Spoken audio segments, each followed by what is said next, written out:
At apartments.com, every time a new listing is added, we get this alert, so no. Okay, everybody goes. Ooh, that's not right. Apartments.com, the place to find a place. Ooh, that's not right. Apartments.com, the place to find a place. Ooh, that's not right. Apartments.com, the place to find a place.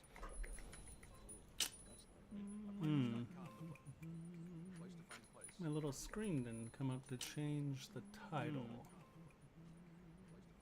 My little screen. Hello, kind and gentle folk. Still trying to figure out my little screen didn't come up on Restream to change the channel.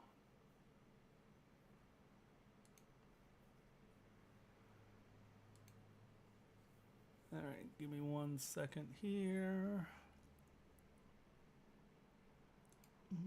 Where's Notepad?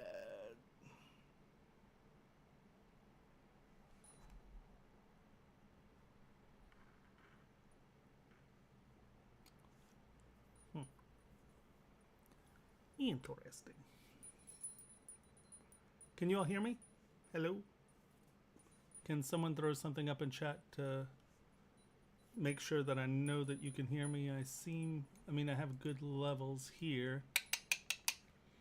So, that's okay.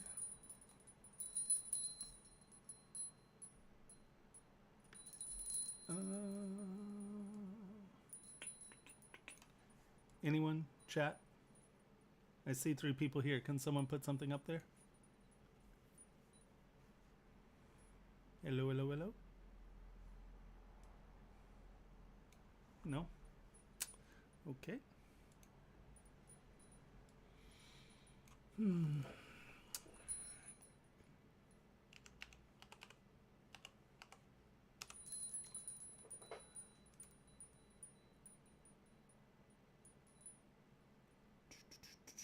File request.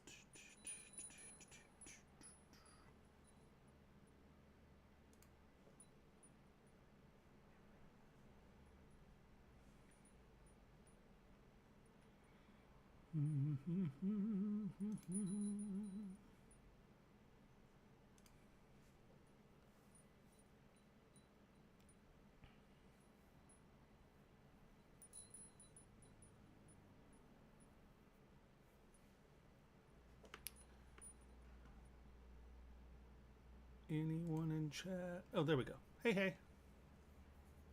No, I know I can't figure out how to.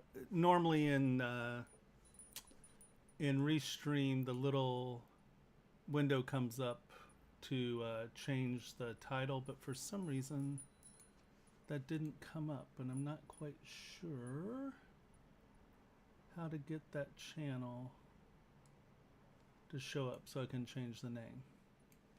Because that also means I can't put the link. Hey, Raytheon. Would you do me a favor, Rath? This is the link to the Dropbox folder. And I'm not... Yeah, there we go. I'm not seeing how I can change my title right now. Because normally I do that in Restream. But for some reason that window didn't come up. I don't know what happened. Am I in focus? So how are we doing today, guys and gals?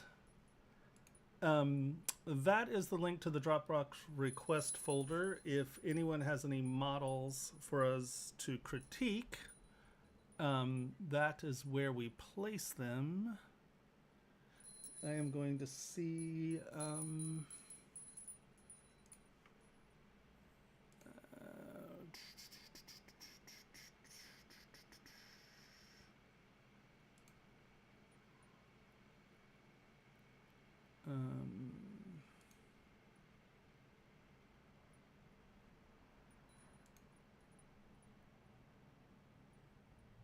Yeah, that little window isn't there. I don't know. I don't know what to do, kind and gentle folk. ZTLs or STLs and OBJs, not ZPRs, because then you change my environment and that makes me aggro. Let us see. I think there was still something left from last week. Let's download it and check it out.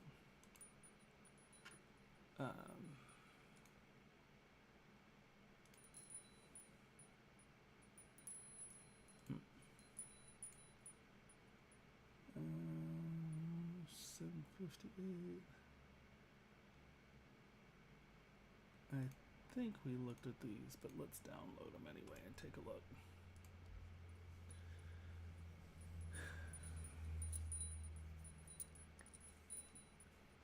Yeah, everyone thinks it's Pavlovich.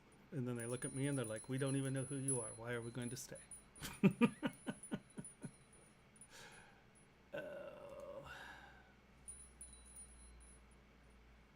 Okay. Let us...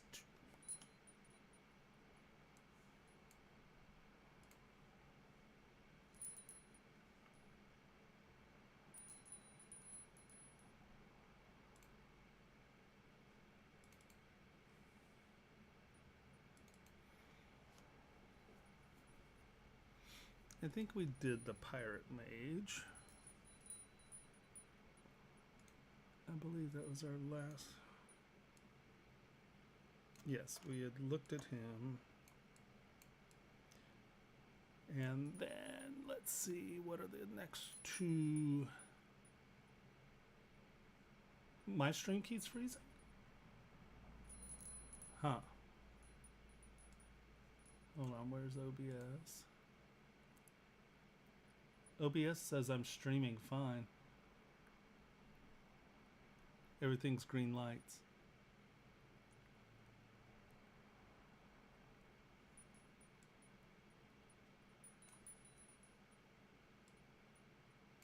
Yeah, see, I'm not getting restream chat either. Interesting.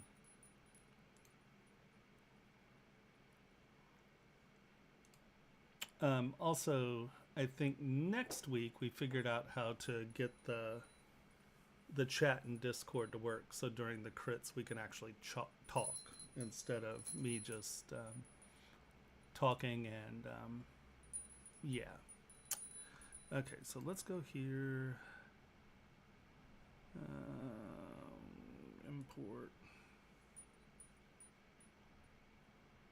Downloads. Crab? I don't know if we looked at this one last week. No, I don't think we did. And then import Cedric bot. Did we look at a Cedric bot? We did look at Cedric bot, didn't we? Yeah, because that was just the chess part of it. I do remember that. Okay, delete. All right.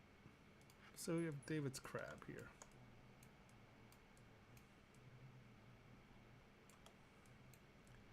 Very nice.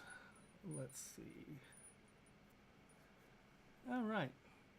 So if anyone has anything that they want to get critted, it's right there in the link is up here in chat, and I'll continue to post it as we move along, because I don't know what I did with the restream folders, but yeah, well, needless to say,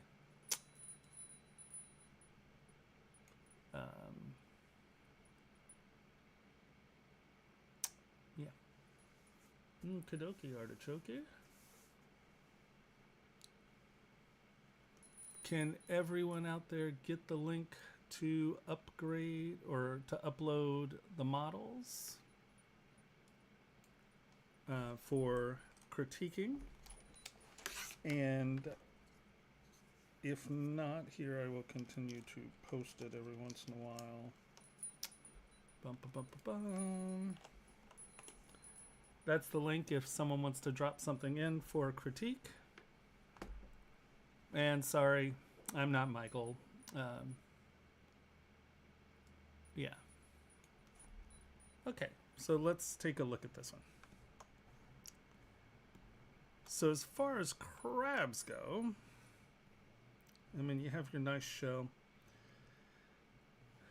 And obviously you're still sort of working on this one. So I would say that the thing that I would think about while I'm working on this is paying attention to my textures. So this is a chitinous shell, which should feel kind of sharp. And as you're blocking it up, I would think of that as you're going. And then you sort of put some strip or lines in here, which is sort of these striations. So it feels like this may be connective tissue under a shell. So I would say that I use SK Trim Polish a lot. It holds sharp edges. So you can see that, here, let's turn symmetry on. I'm going to divide this up a couple more times. So when I block stuff like this out, I try to start to get my initial textures and feels down early. And that allows me to kind of develop contrasting textures as I'm blocking up. For anyone else who wants to post pieces for critique, the link is there in the chat. If no one can see it, or if like you came in after it's been posted, yell and I will post it again. Yeah. Oop, that's not chat window. Where'd you go? There you are. Okay. So, as I'm blocking up, like I said, I try to keep a running tally on my textures, and that allows me to start to create from the very beginning initial differences in textures. And I think keeping that sort of separate allows you to start to visualize what's soft surface and what's hard surface. So like, are these eye nodules? So this is going to be soft. You know, does it have a hard back? And then this is all soft tissue. This is a hard line, and then you have soft connective tissue. So as you're blocking up, if you keep that in mind, it allows you to keep that stuff a little bit separated as you're working. There we go, Ray. Thank you. The other thing I really like to use is Sakuri's twist brush. And especially in things like this, it really gives me a way to come in and start to define some of these layers. And this is a little big. Let's take that down a little.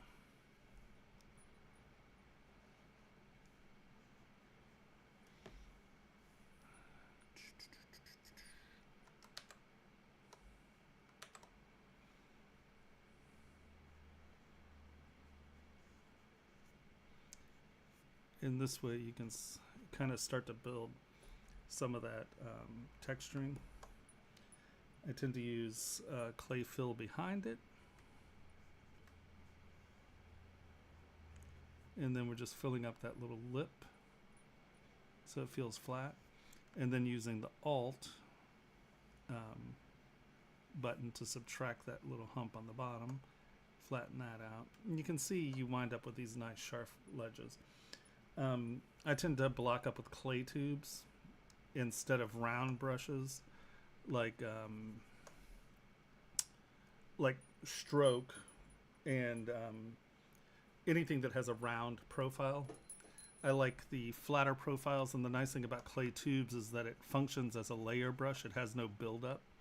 So that way, as you're starting to develop your textures, you can come in and really start to get a rhythm on a surface.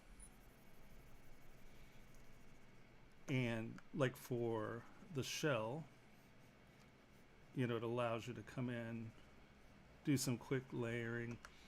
And the nice thing about the clay tubes is it being only one layer, you're not digging too deep or building up too round. Because a lot of times, see, as you start to build up with a round brush, you get these high points even when you're trying to do a hard surface.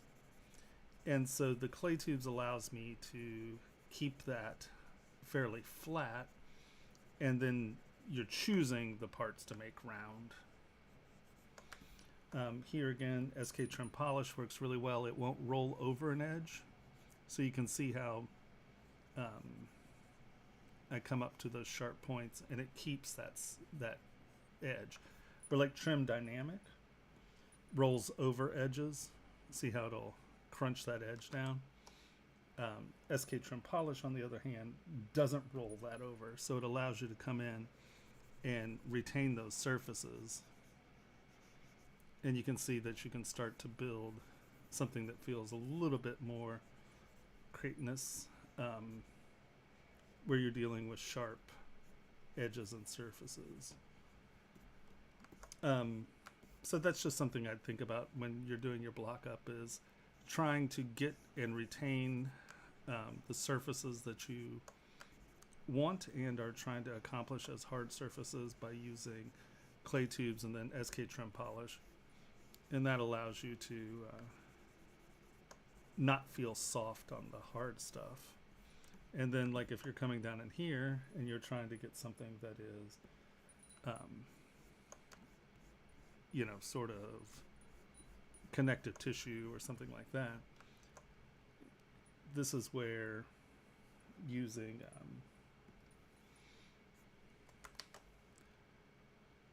something that has a round profile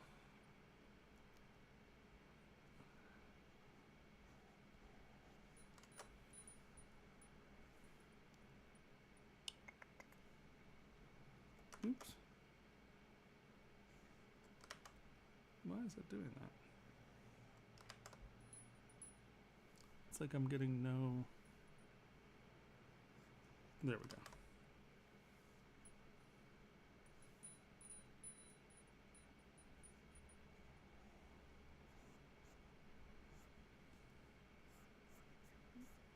Build that rhythm.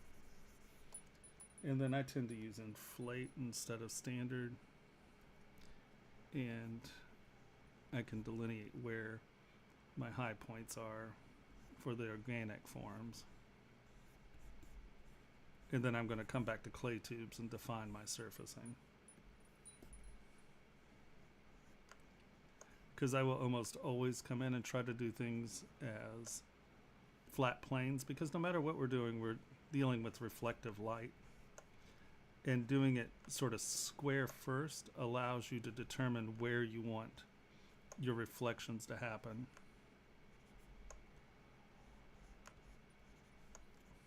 And then you come back in and soften them, and that'll give you at least your beginning of your directionality in those organic shapes. I mean, you can do build up, but I really like to have everything. I like to organize in flat surfaces, and then you go back in, touch it. Right? You're not sculpting if you're not making noise. And see how you're back and forth here with a fairly round brush.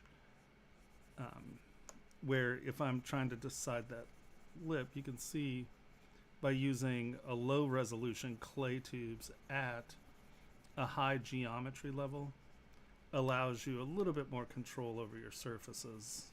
And by doing your stroking, you're setting up, you know, your surface rhythm of the brush and the texture as it's going. So I would just think about, you know, your initial differences between your hard surface and your soft surfaces. And then, you know, with the clay tubes, you can come in and sort of define your forms, come back with negative and knock it down. And you're working with surface lines, and they're easier to control this way than with a standard brush where you're dealing with rounds. You know, you're kind of putting things in round, and that doesn't feel like a hard surface. So trying to delineate that as you're going on is super helpful. Yeah.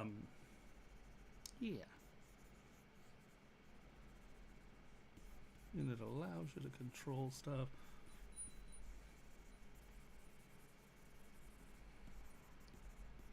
I wonder if I have my crab. One sec. I'll show you a surface.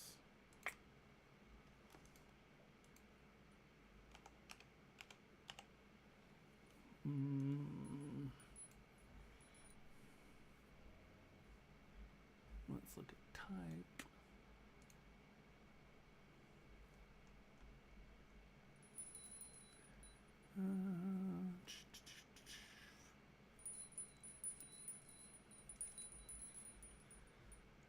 Come on, you can do it.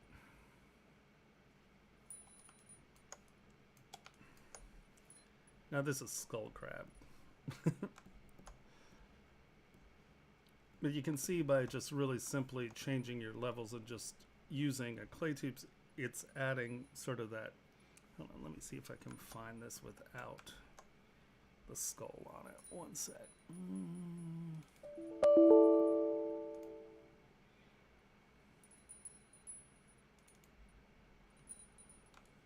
Okay, that's... So this is more along my block up.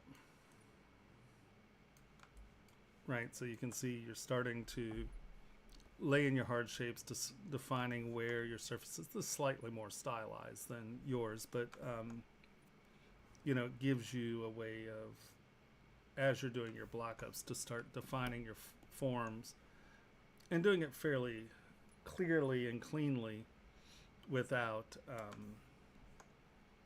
you know, where if I were using a round tool, you'll get things that sort of like this, so it's more muscular and lumpy than a carapace, right? This one,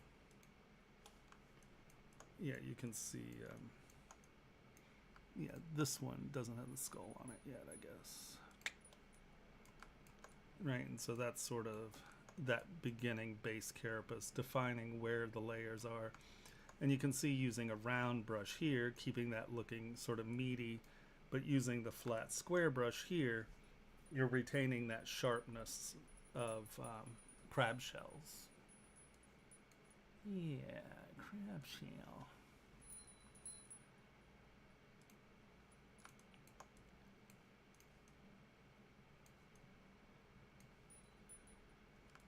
I started to make this long before we had like extractor and all of that, where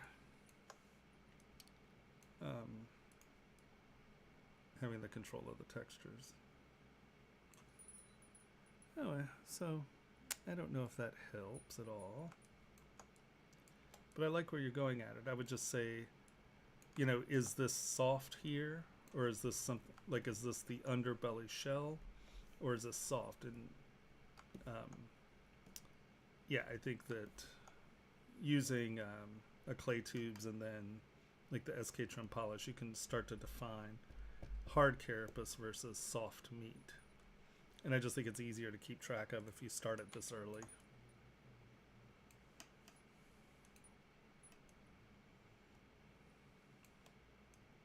I was like, was that Z modeler? Yeah. All right, delete all. Delete all.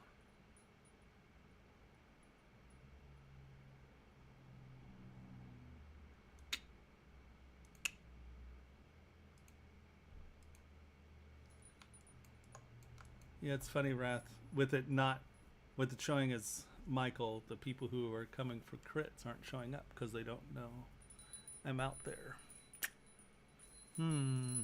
What to do? So that was the one for David. So is anybody out there looking for a critique since you think it's not critiques? I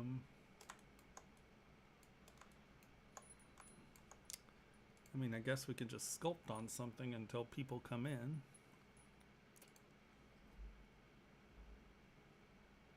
What do you think, Wraith?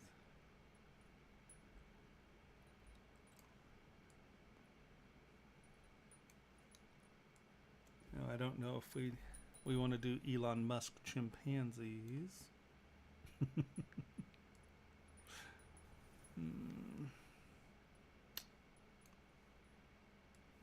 Been trying to do alpha stuff.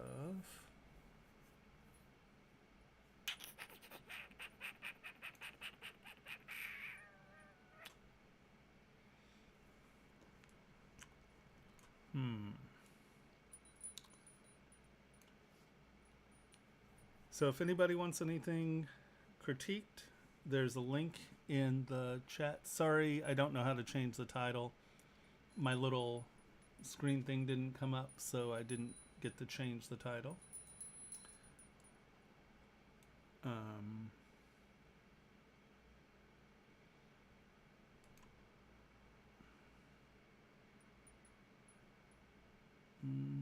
I don't know if there's anything interesting to work on.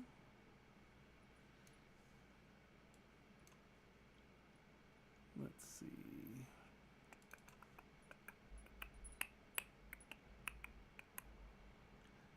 I've been trying to get Midjourney to do repeating tile patterns, so we could come up with some unique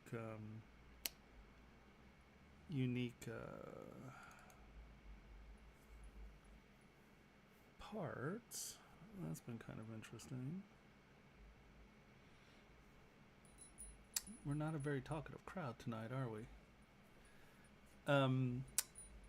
If anyone wants, sorry guys, this is critiques. If anyone wants to post a model for critique, there's a link in chat. If you don't see that, just tell me and I will gladly repost the link.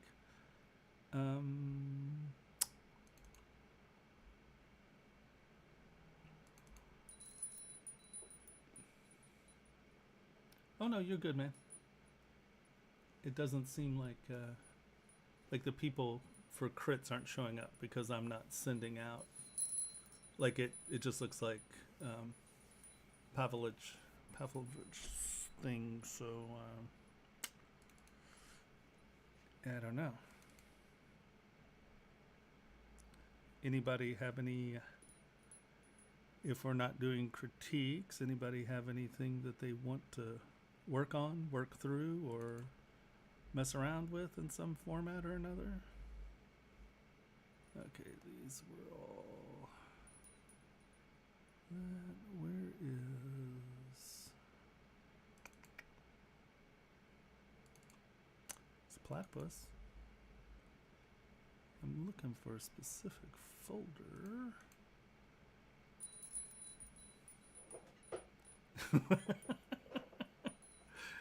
All right.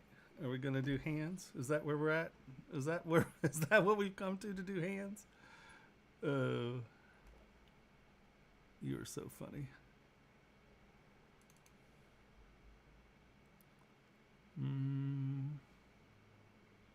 We could do grills. We want to do grills.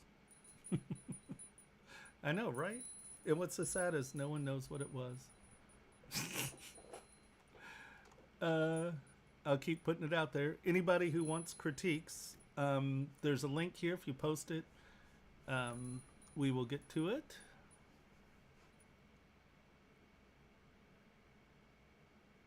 Is there a way to focus the camera on a selected polygroup rather than the entire subtool? You mean, other than just zooming in? You mean automatically? I'm not exactly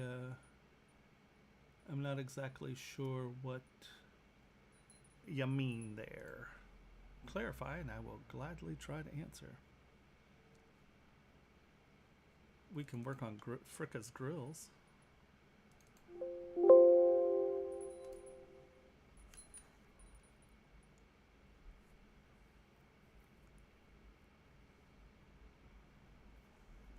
Um, I mean, I can critique two-dimensional images for sure, but an STL, an OBJ, or a ZTL is preferable for models. But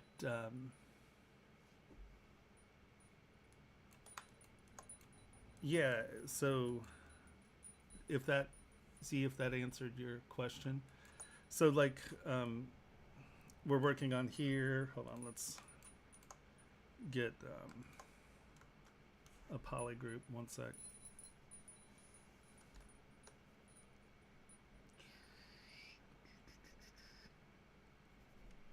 Where?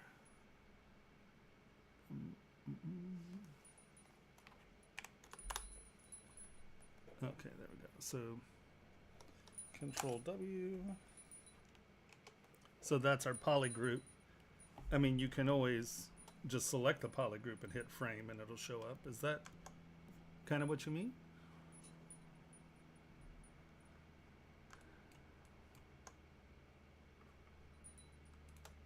So, you know, let's say you're doing this, you have this poly group, just Control Shift, tap it, and then do frame. That is a way.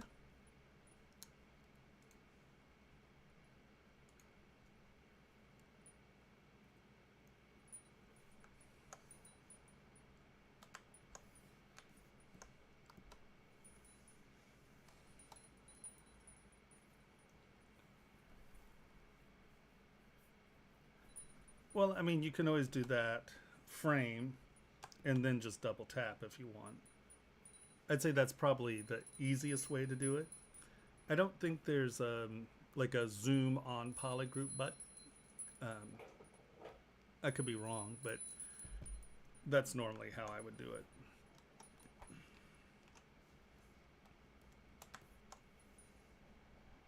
Mm-hmm.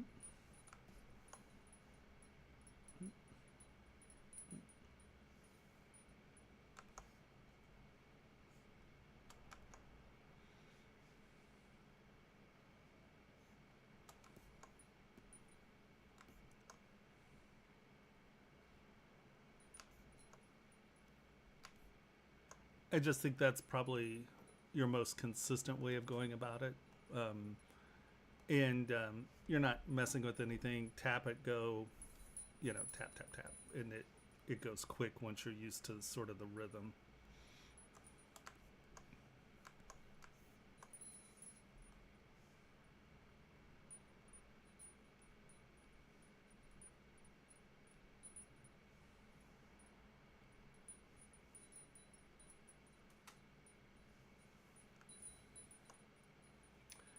If there's anyone who wants to post anything for critiques, please look up there, and we will get it into a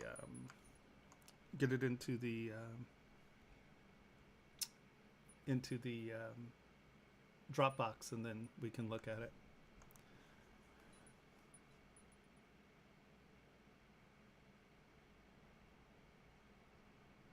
Where are my subtools? All of them. How can I extend that area down like your... You mean this area down here?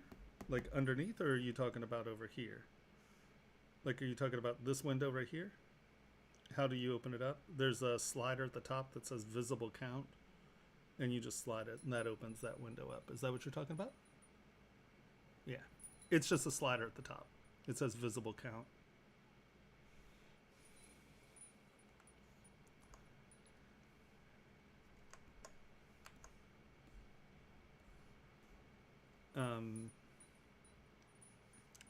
I'm just gonna futz with this model until maybe we find anyone who wants critiques. Sorry I didn't get my I didn't get it labeled very well, so that is definitely my bad. And so here I'm just leaving a little bit around. Hold on. How far? No, that one goes all the way over there, so let's get those two teeth.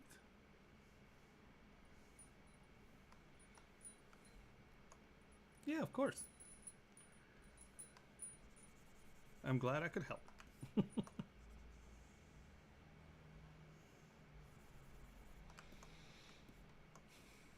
When you're doing grills, you don't want to go too far into your gums. So we got a plan for that.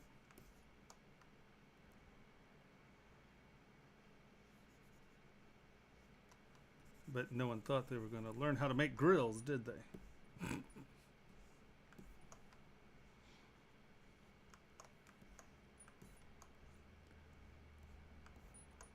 We have a bunch of Madonna's grills in here. And Beyonce's and Ashniko's and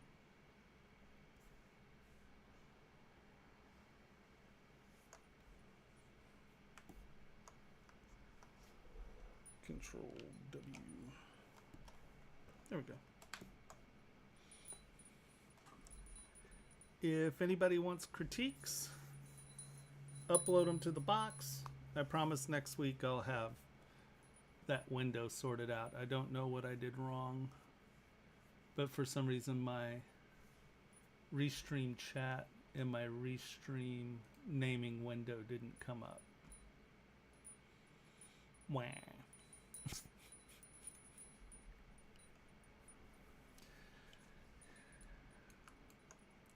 Yeah, Wrath, I think I'm doomed today.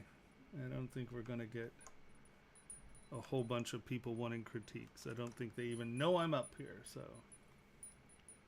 today's going to be let's make do with what we're doing day.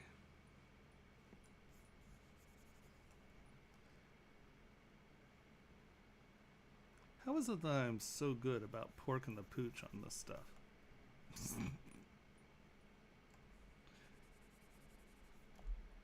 I am just absolutely, completely, and utterly always the problem child when it comes to streaming.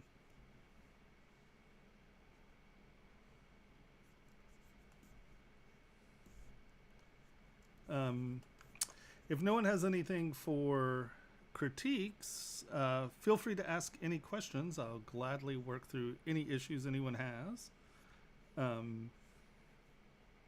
As I am now just kind of futzing around on Fricka's grill.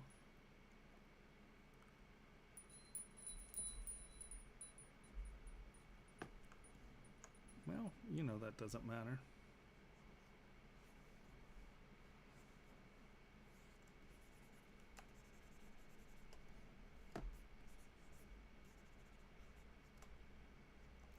You know that doesn't matter.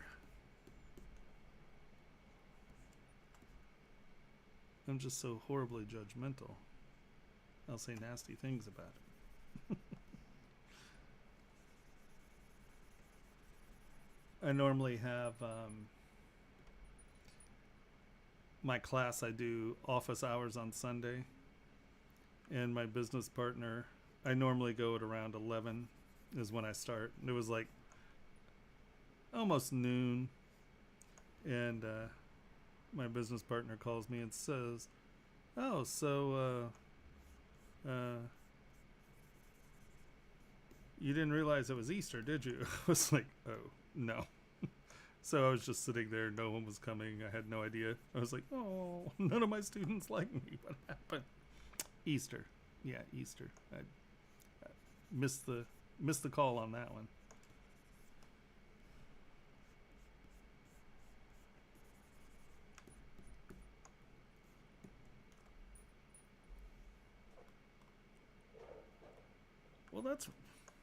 Well, right on. I mean, if you want to talk about it, you can always post it. I mean, all I'm doing is sitting here fiddle-futzing on a grill. If anyone has any questions about anything, feel free to ask, because let's face it, I don't know how far we're going to get on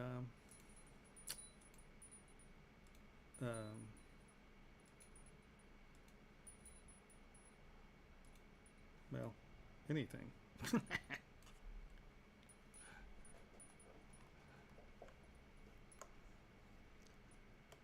I swear one day we'll get this sorted out.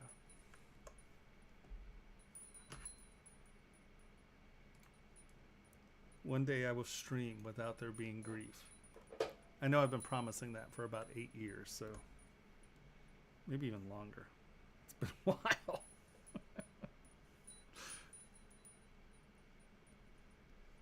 It has been a while. There we go.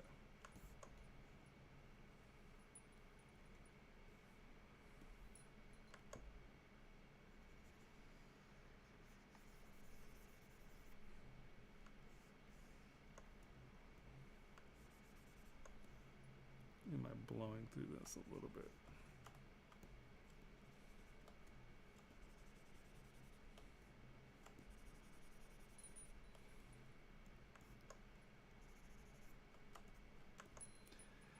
So, kind and gentle folk, if anyone has anything they would like to see critiqued, there's a link in the chat. I apologize. My little window to change the name of the stream didn't happen. So, yeah, needless to say, much to my detriment,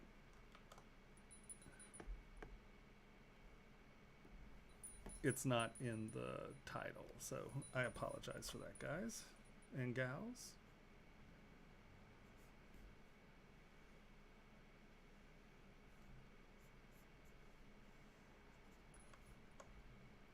Right on.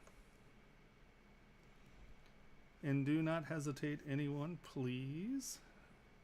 I'm supposed to be doing critiques today, but I messed up the title sequence, or the title of the stream, so it's not obvious, and I don't have the upload link in that anymore because I didn't get to change the name in the restream. So do not hesitate to upload something to the link in chat, and if you do not see the link in chat, just ask and I will make sure that it gets up there. If anyone has anything to say, please chat. I swear, Wrath, this is like the quietest chat room I've ever been in. Download.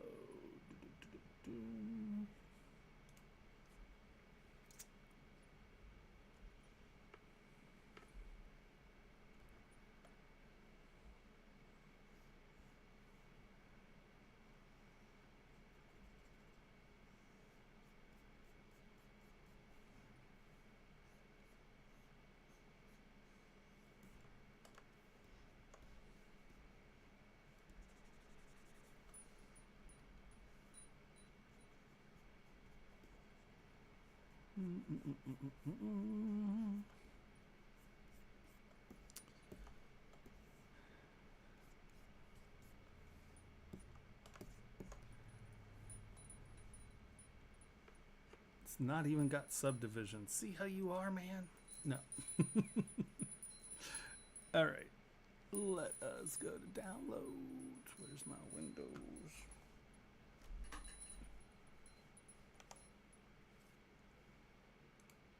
Nope, wrong button.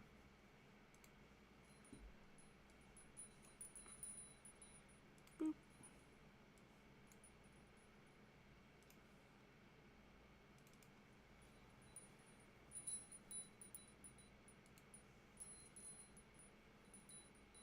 Oh, there we go.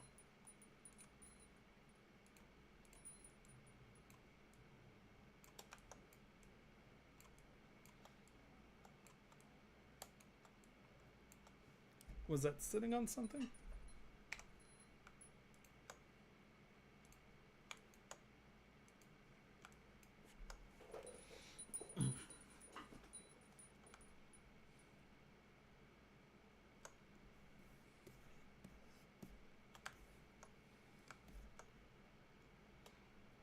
Was this for like a miniature shield or something like that?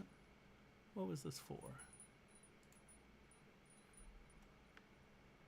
Yeah, exactly. It was on a shoulder pad.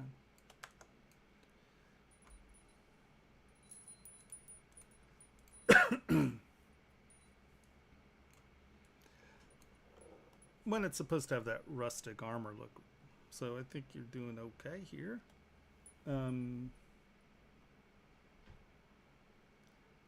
Clay tubes. Yeah.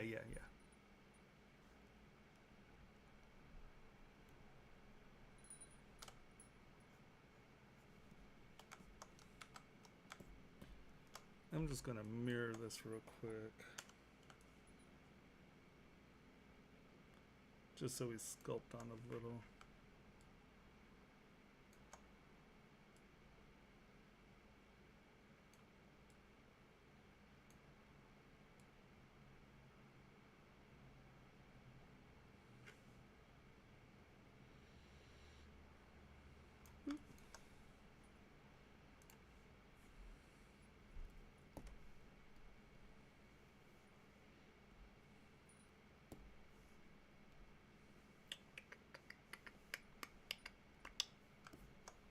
There we go.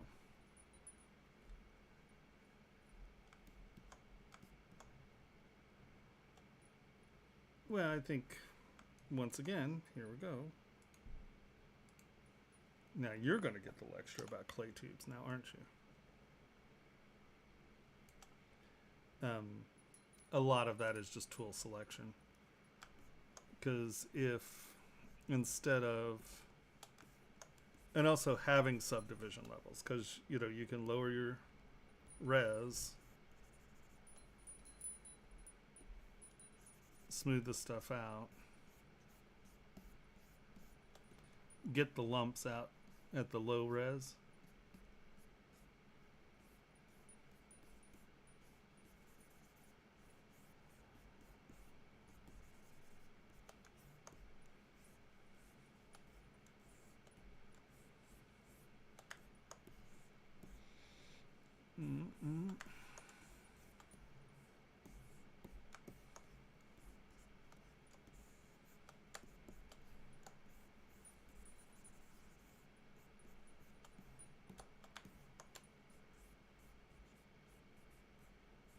Get yourself smoothed out. Get your higher resolution. Now we're up in that 6 mil. That way you take clay tubes. And 5's fine. Yeah, 5 will do. Let's go a little lower. Okay. And then this way, when you come, that's even a little strong. Let's go down one more.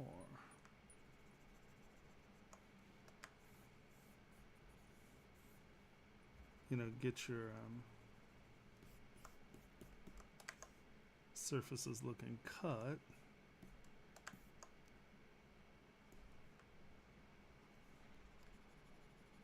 You sort of defining your hard surface reflections.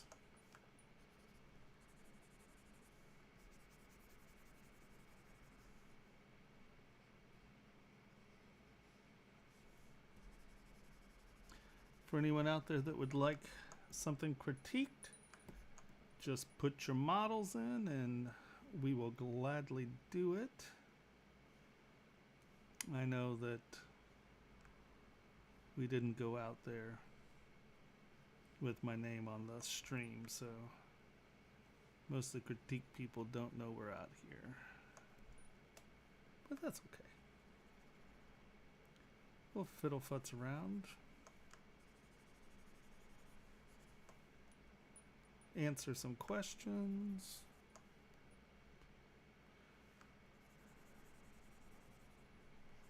Work on some grills.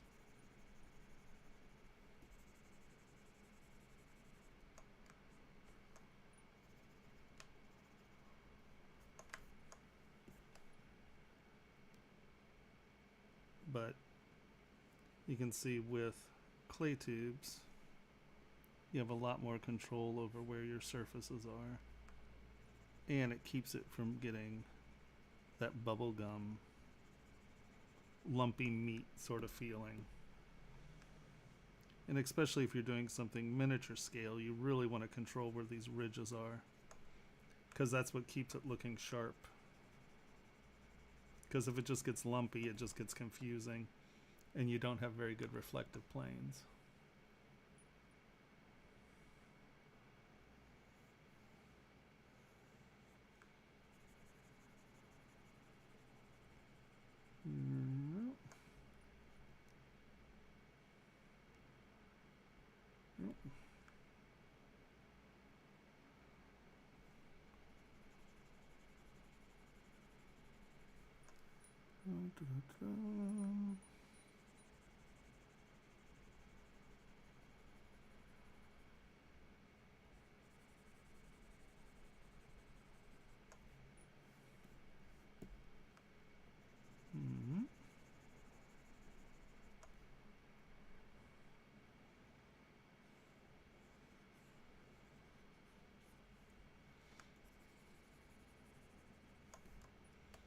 Right, so you can make those transitions smoother, and that'll read much better in a print.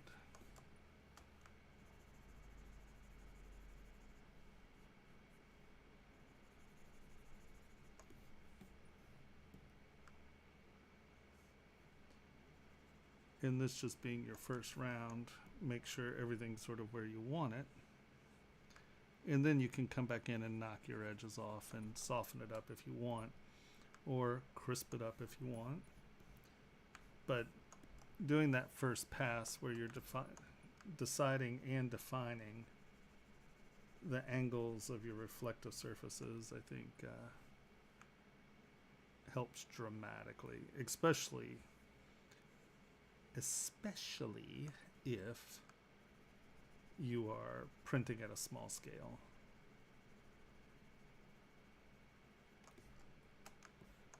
Because you can see you can define how your surfaces are moving by picking what edges you want to be reflective.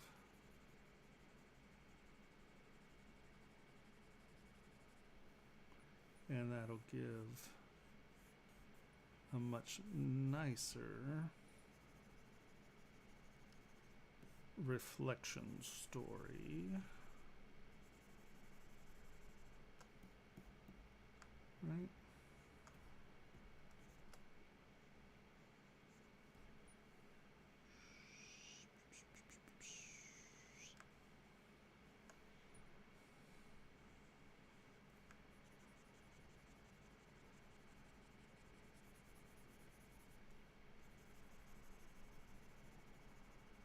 Nope.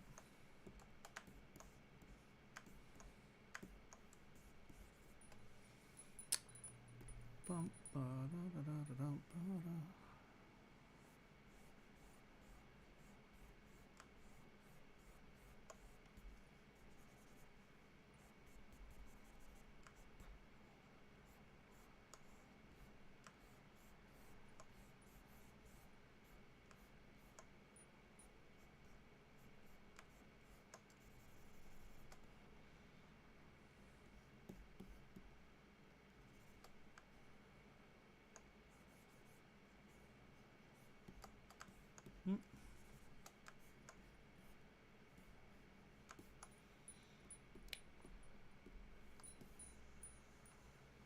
Yeah.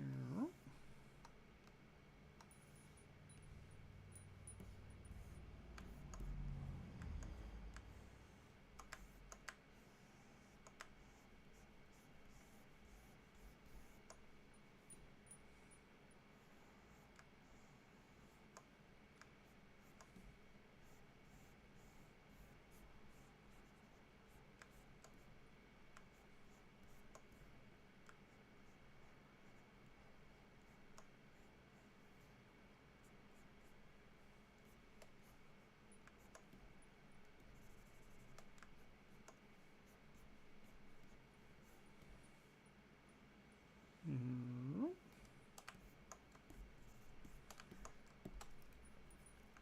Right. And it gives you a lot of control over how you're going to deal with your surfaces.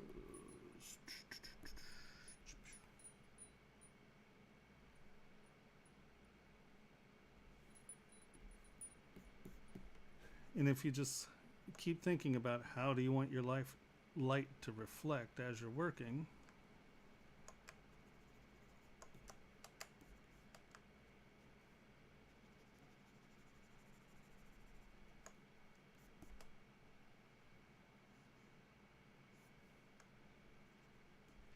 And I tend to always do my block ups and stuff very facety, so I know even if I smooth out my edges where my faces are being directed.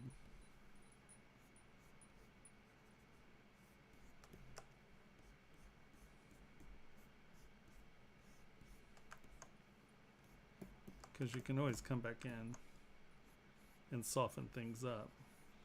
But even after softening it,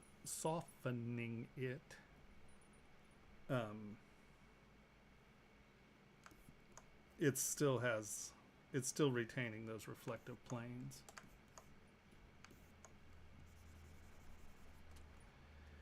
Hello. If anyone has a model that they want critiqued, please throw it up in the Dropbox. There's the link in chat. Or any questions or anything of the such, do not hesitate. We're here for you. So don't hesitate to ask questions.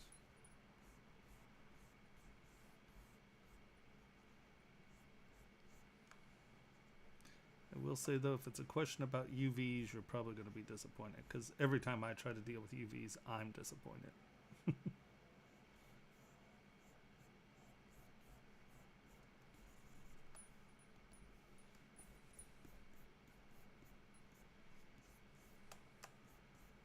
I'm notoriously competent in UVs.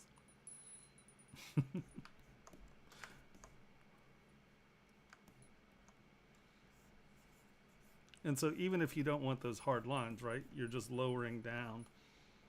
And then when you come back up, you know, it's much softer, but you're retaining those edges. So that's why I tend to work super sharp to begin with, and then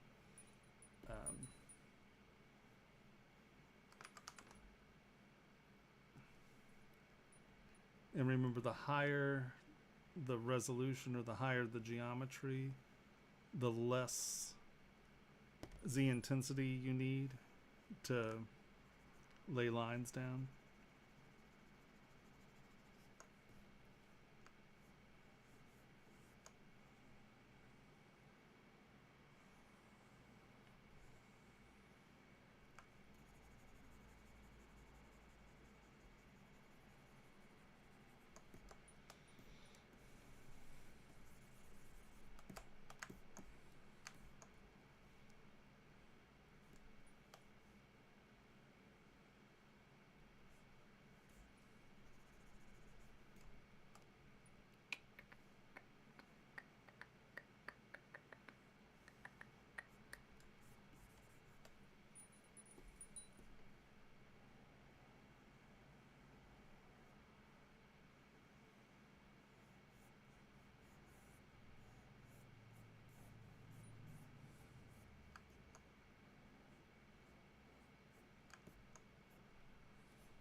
Ba-do-ba-doo.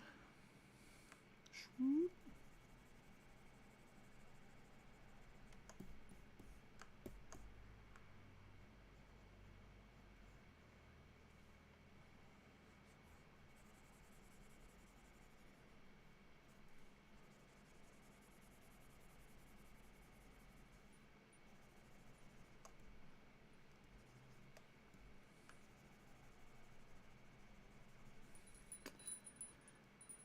See these points, guys? And I'm sure everyone runs on these. You smooth, and they never go away, and you just have this high point. What that is your minimum connected point effectiveness. See how it says 3? And you can see that's only 1 point, so it's not smoothing it. So in your modifiers, in your stroke modifiers. See right here, where to go? Isn't it right here?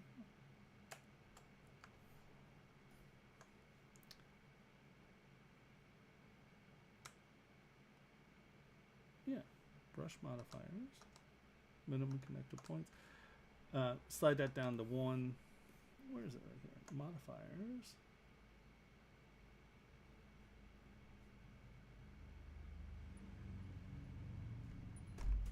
Am I just blind? It's in here somewhere. I thought it was just like right there. Alright, it's right here. Hold down control. Smooth brush modifiers, minimum connected points.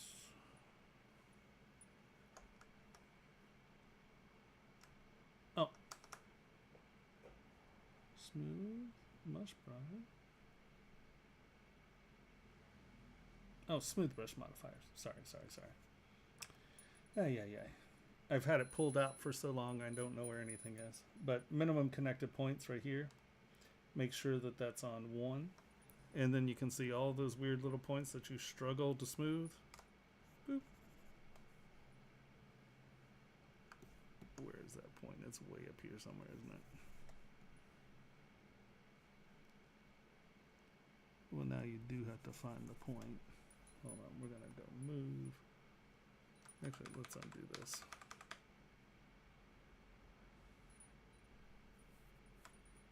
Here we go. And now that I had the minimum connected points to 1,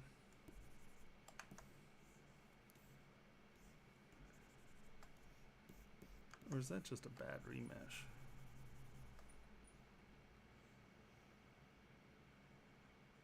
That might be a squirrely remesh.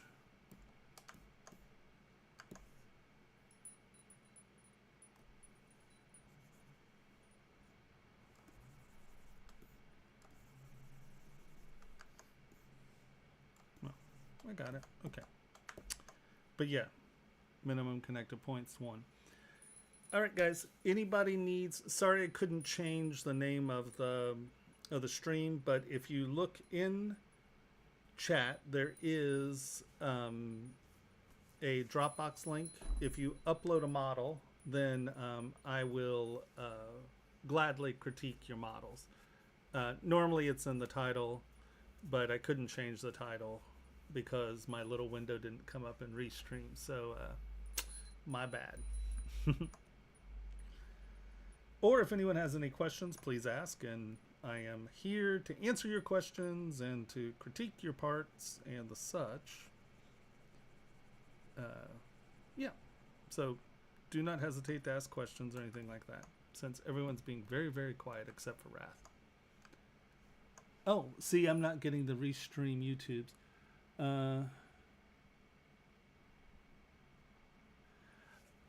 No, actually, no, you don't need to be a good draftsman or a good pencil drawer to be a good sculptor.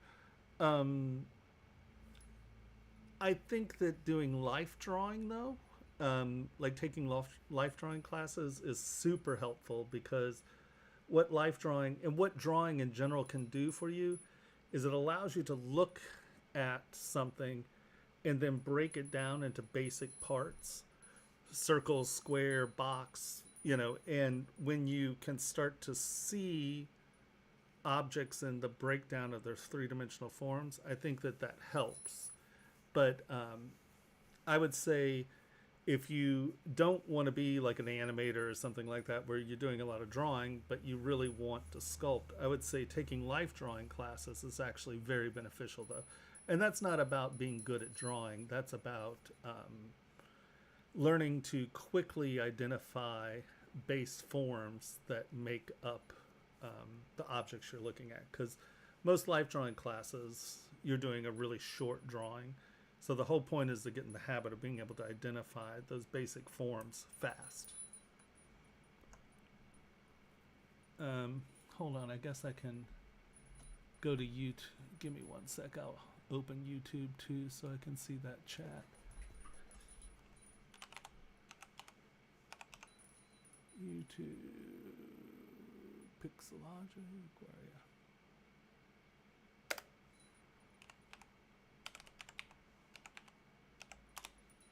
Or is it now Maxon? It's Maxon. Yeah.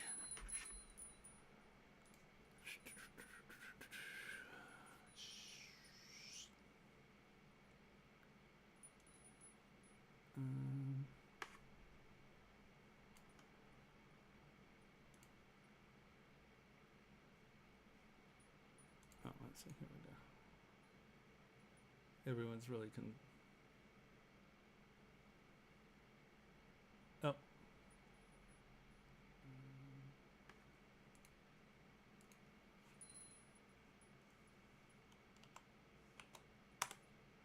All right.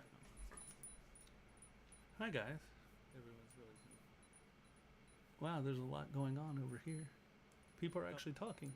Let me give you a second. All right, Wrath. There we go. Now I can see the YouTube chat as well. Hi, guys. Wow, there's a lot going on. Hey, Juan. Sorry I didn't. Do you account for shrinkage when you're working on grills? Yeah, actually, it's insanely important to know your shrinking, know your shrinkage in grills because, you know, they snap onto the teeth. So being a really tight fit's super, super important. Hey, Juan. Sorry I didn't. Do you account for shrinkage when you're working on grills? Yeah, actually, it's insanely important to know your shrinking. Beyonce's grills aren't very exciting, actually. They just say things like fat. They weren't very interesting.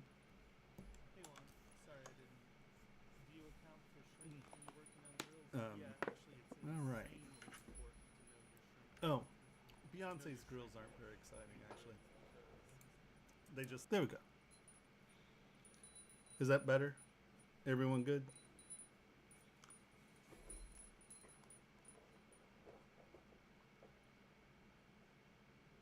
Oh, see, we had a bunch of chat over in YouTube, and I guess I just blew them off, so they're not so now they're not talking.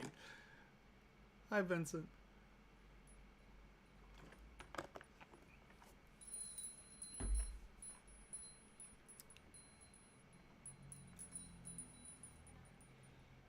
Okay. There we go. Hi, Timothy. Sorry, I kind of by not changing the name of the title. People didn't know. Oh, so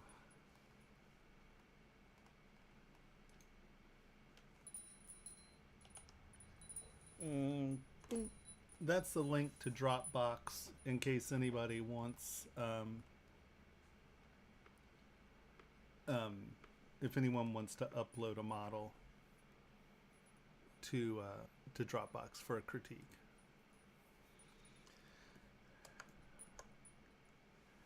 It takes me quite a time, almost 8 to 10 hours to sculpt a bust. That is fine to take time or I have to be quick. I'm kind of new.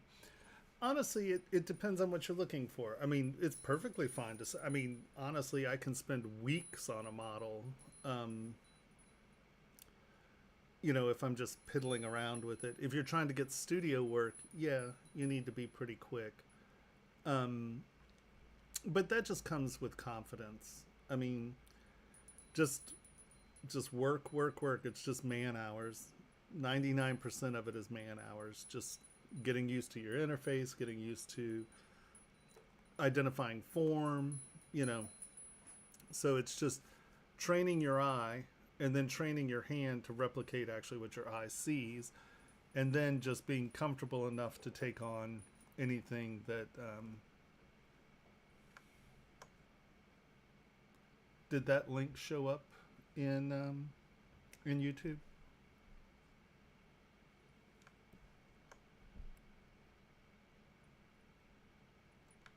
Well, hopefully that one showed. Okay. Well, at least yours are showing up here as far as I can tell. I think you're the only one talking over here, though. It makes me feel very unworthy. No. All right.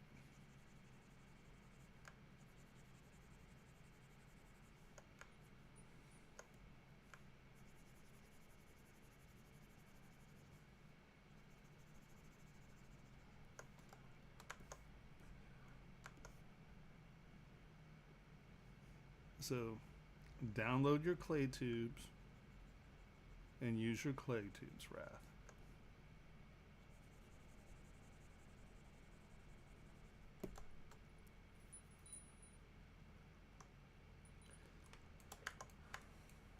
So you can see that's the fastest way to clean up your hamburger. I am working on Wrath's piece, so if you have anything that you want to be critiqued, there are links in Discord and on hey old man, how's it going, my brother?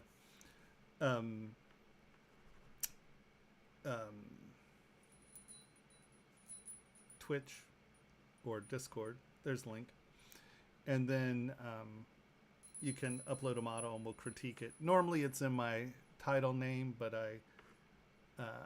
my little restream window didn't come. Aha, here we go.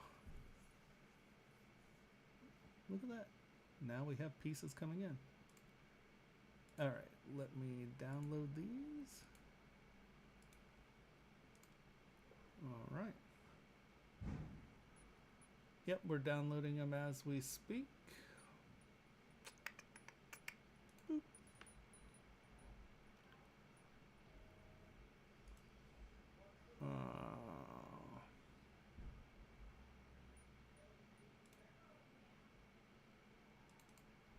All right. So let us import.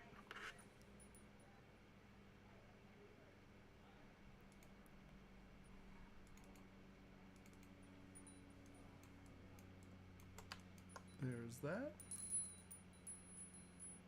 And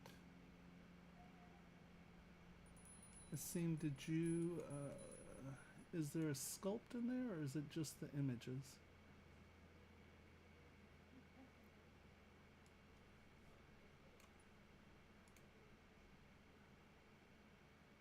You uploaded your sculpt. I'm not seeing the sculpt. I see the images. Or is that what you're talking about? You want me to look at the images? That's fine. Here, let's open them up. Oops.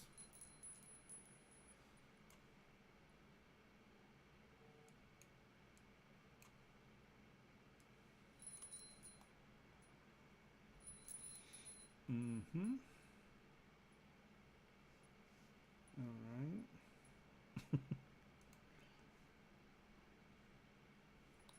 Okay, and then that's the paintage on it. All right, so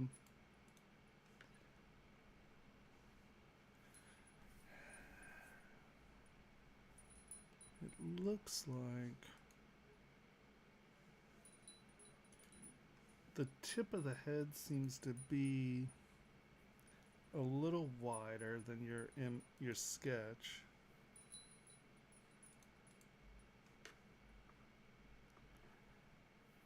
Which gives the cheekbones a little bit more dynamics. See, if you look here, your cheekbones are coming in at the ear, and then, hold on, let me get my little thing out here.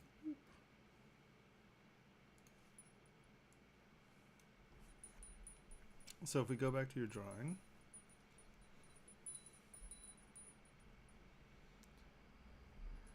the shape of your head,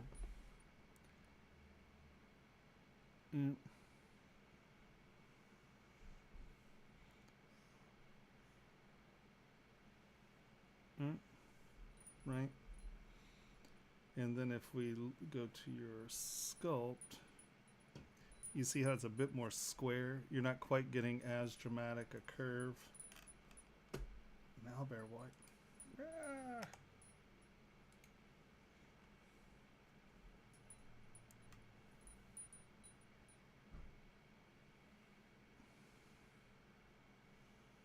Do you see how it's not quite as dramatic a point? So it's making the head a little bit more square as opposed to pointy, which is making the cheekbones seem a little bit less inside. Right. So you have a really nice pyramid shape coming in with the neck. And here he seems a little bit more like a tube, like a cylinder. So if we, hold on, let's, boom.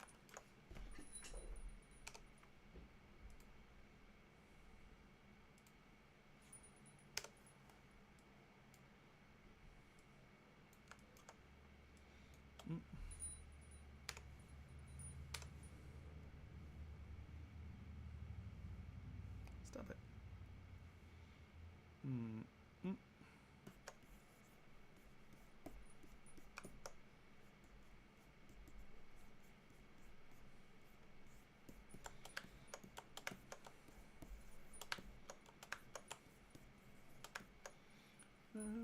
Let's see.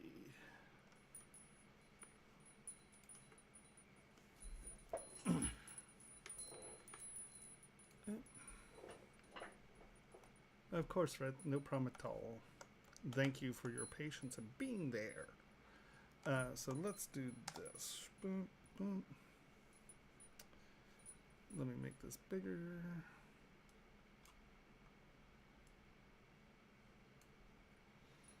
And then we're going to come here. We're going to go see-through.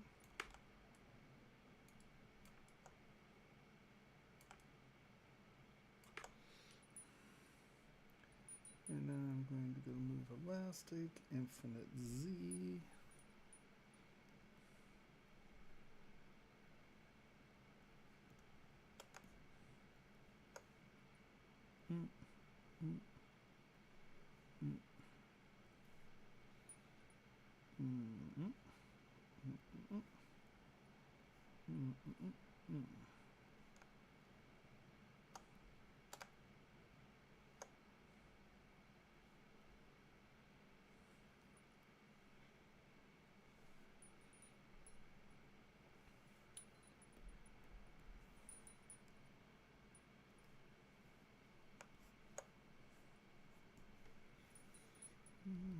Give me some geometry.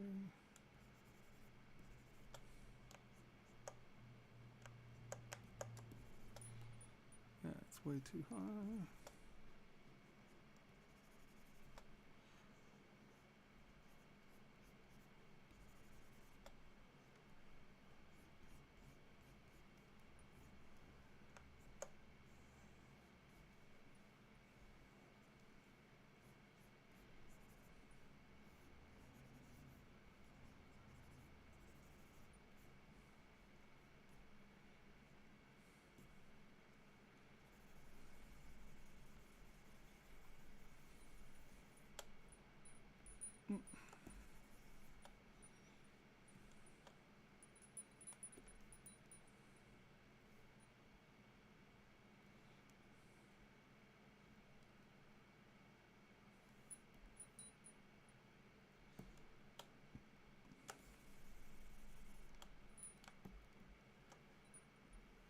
And so that's roughly the shape of your silhouette.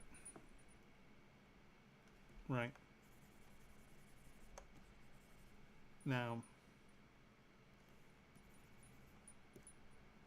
let's lower that some.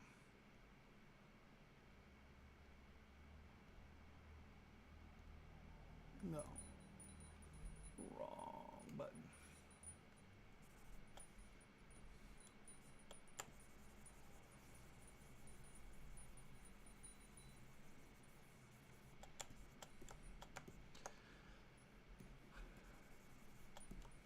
But you can see how you're still getting a really nice triangle sort of pyramid form there, right? Now, if we look at your model, see how he squares up a bit? And you have your cheekbones coming in nice, but you're not getting, like the top of the head, compared to the drawing, the top of the head, right? You're not keeping that shape. You got a little wide at the top, and then you really came in deep with the cheekbones, which made that back jawbone weaker. If that makes sense. So your cheekbones are prominent, but then your upper head is wide there. So if we come back here and we look at, and once again, I'm not trying to get your sculpt, I'm just trying to give you the proportions.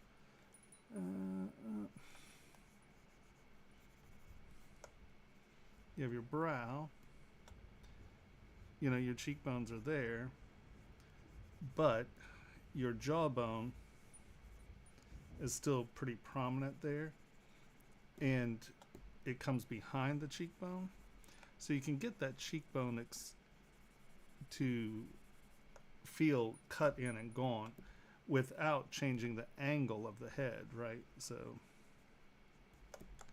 these are going to be cut in.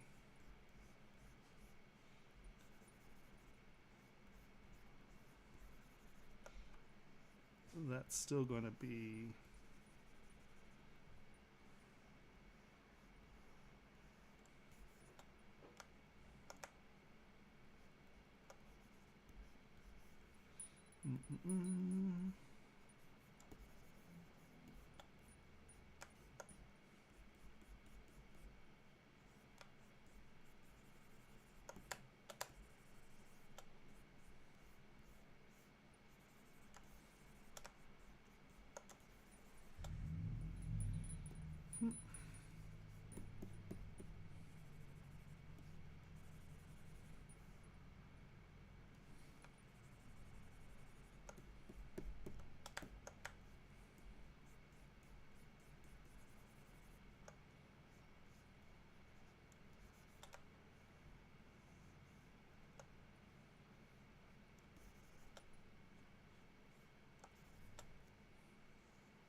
right, but that edge of your mouth is there, but just bring that cheekbone back, or that jaw back and in, and that way you're not squaring out the head, you're retaining that angle.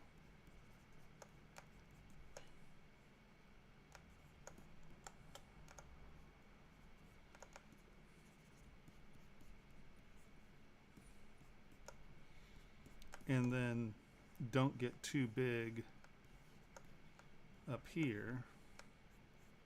Squish your brow so you're getting your silhouette.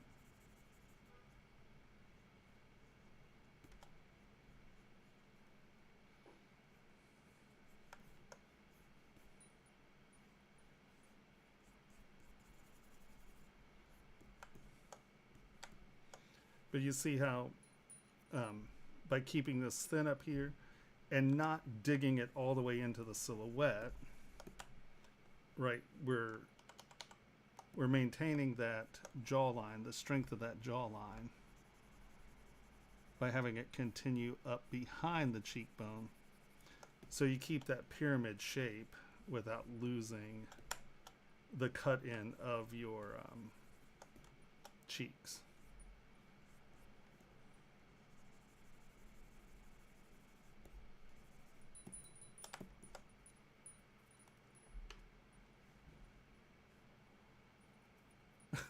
Thank you. So did all chat stop in YouTube? Once I noticed YouTube's thing, and then all of a sudden chat dies. Oh man.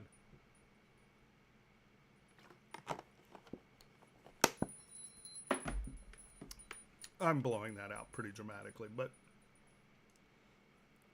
you can see how it gets thinner here, where the drawing, the character is really that wedge head,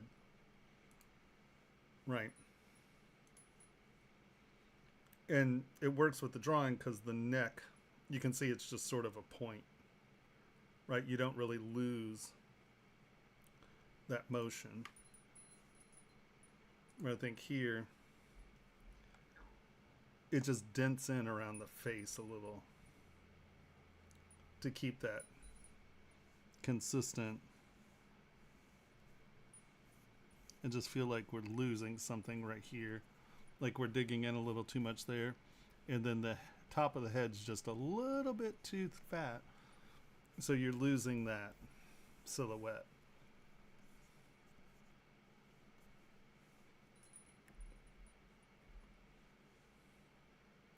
Asim, are you there?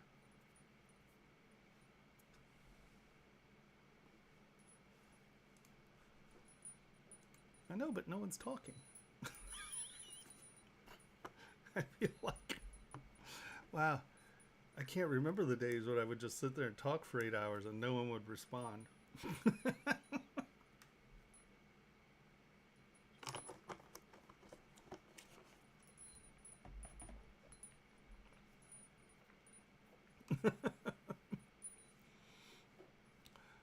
But look, there was like an active chat in YouTube and now it's just dead. Not a noise.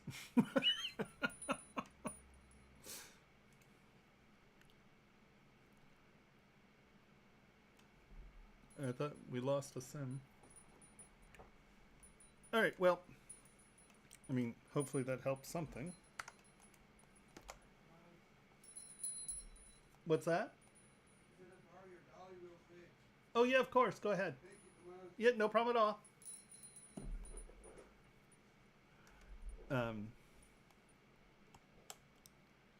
I know, right? They were all over there just free as they can be, and now all of a sudden I look and then boom. Okay, so Timothy.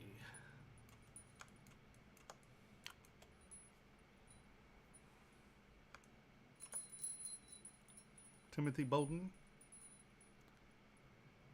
Chunky Chain.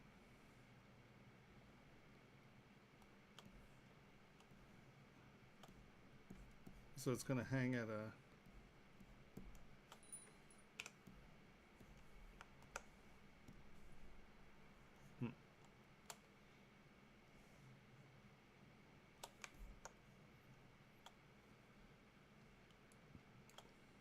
So it's going to hang at that angle? Oh no, you're good. So is that the angle that it's going to be hanging on? Or are you going to put two of them on here so it hangs more flush to the front?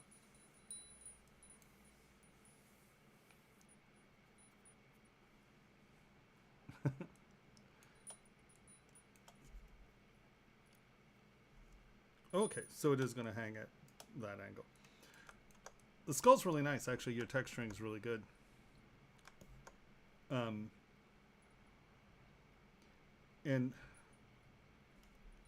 you know, nose, your cheekbone, your understructure's nice, your teeth spacing's good.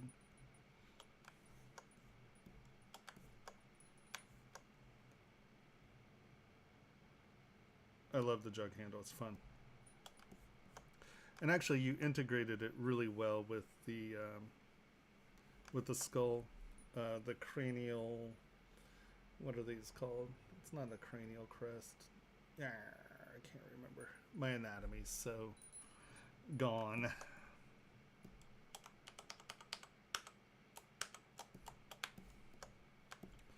But I really like how you integrated the form because it's really easy to blow that out. And I like that you made the cheekbones more prominent, so it really looks like a hydrocephalic skull. It's pretty rad.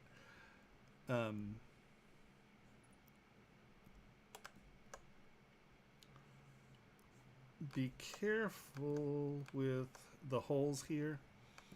I would probably suggest coming in and just inflating these holes closed, because in casting, that's not going to do you any good at all. That's just going to cause you a bunch of grief. But it'll still look fairly holy from the front.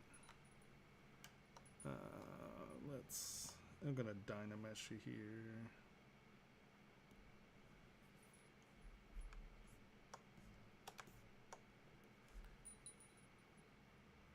Is this lump, though, is that the zygomatic arch? I thought this was the zygomatic arch. Oh well. It's been a long time since my last anatomy class.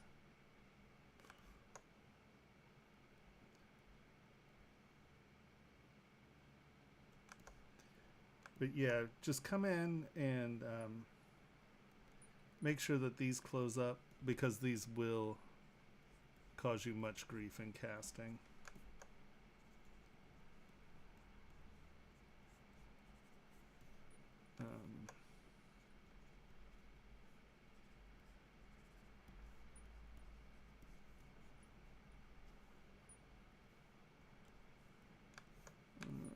everybody.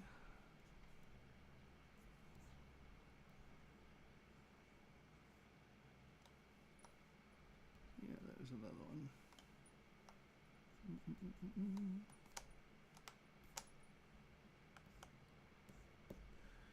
And then as a separator, I tend to use slash with teeth. It works pretty well. And not that big and that dramatic. Jeez Louise. But that'll give you that kind of roll to the gum.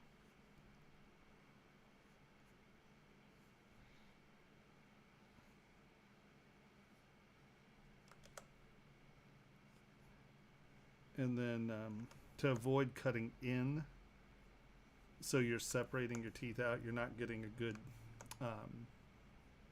gum sink. You know, it's real easy to draw lines around teeth, but that always looks kind of cheesy. I use SK Twist.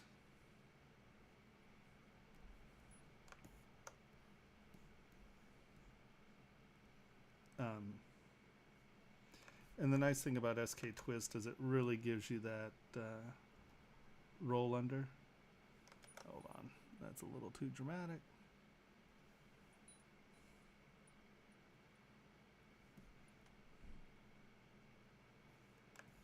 And the nice thing about the twist, you get it up here. I tend SK Clay Fill. I fill in under here. Fill in that a little. And then you can take like slash or any one of your creasing tools. Orb cracks or slash. And then come in here. And then tap these down and in. And that gives you your two separators. And then that allows those to go back and under. I like slide. Grab that and stuff it in. Stuff it in a little. Stuff it in a little. And then get those. And then you have that feel of it going up under the gum. And then the gum going down behind the tooth. So instead of just drawing lines, I like that twist, so you're getting that up and under. If you don't have twist, you know, it's really simple to mask. Ooh. Well, okay, lasso will do, I guess. You know, get that mask. And then just take slide. And you can slide. Wow. My dynamic brushes are all over the place today. And just tuck it up under it. Smooth it and tuck it. Release it. And then smooth it again. You'll get that separation from your... Whoa. You get a little bit of the separation into the gum there as well. But the twist just... SK Twist just works so much better. You know, because it gives you that roll. So you get that secondary kind of lump right there. And this becomes a highlight ridge, right? You can see that there's a little bit of highlight there, a little bit of highlight there. And that really gives you that feeling that it's kind of bump up and under.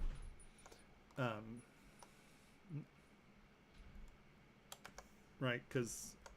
you know, even from back here, it really feels like those are going up and in as opposed to just drawing around the teeth. And that's one of my, they are, it's Sakari Kalku's brushes. I think he has, I've had him for like literally, I mean, I think I've had him for over a decade. So hold on, let me see if I can find them for you.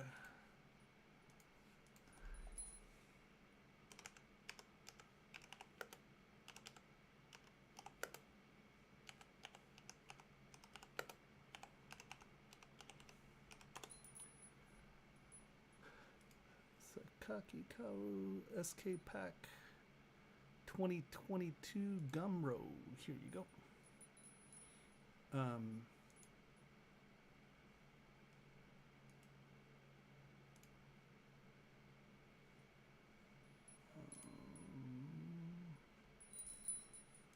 Boop.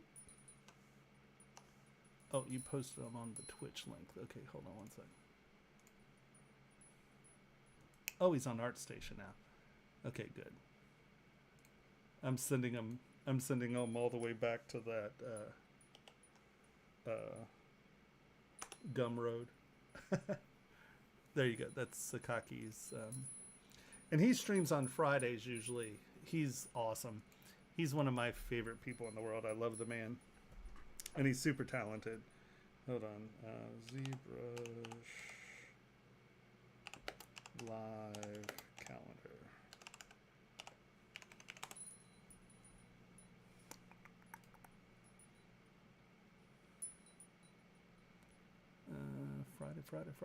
Friday. Oh, he's not on this Friday. He's usually... Oh, interesting.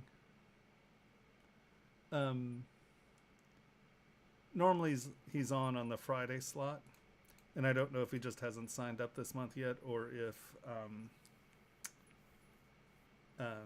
if he's missing. But hold on, let's go back. Yeah, here. So this is his stream here.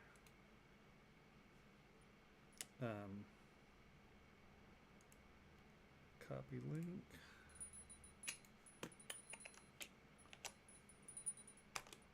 There you go. That's his link.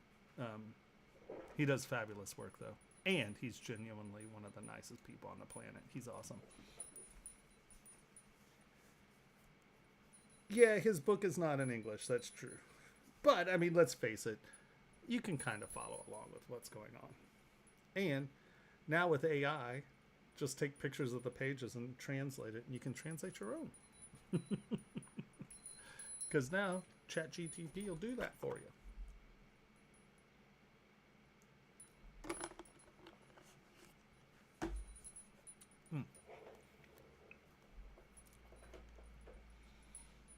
Let's go back here real quick.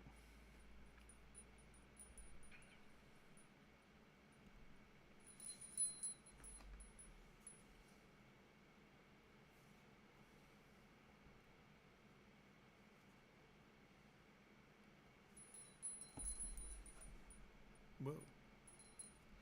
The gray screen of weight.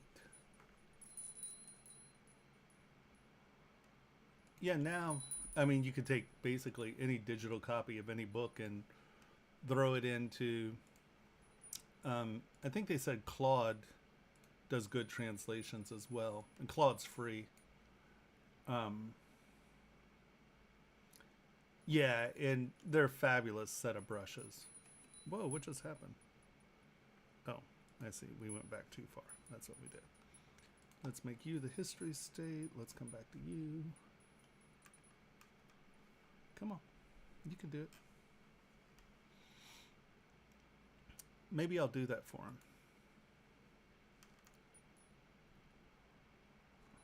Just scan his book in or take photos and then have it translate.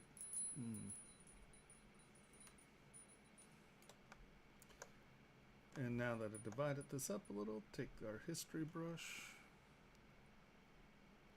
come back in, put some of your texture in there.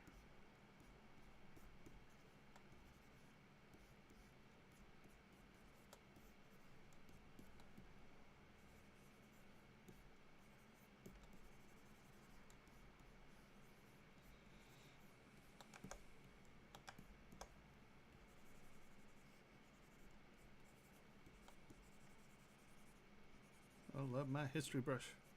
Yeah, history. Actually, morph's even better. Man, now that they included the morph brush, it's so cool. The only problem is it has to be the same resolution to begin with. Alrighty. No, all in all, I think this is pretty darn successful.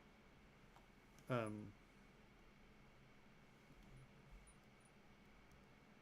mean, I assume you're going to tune your cap up and stuff like that. There's no point in talking about that because you obviously have a sculpting level that is there.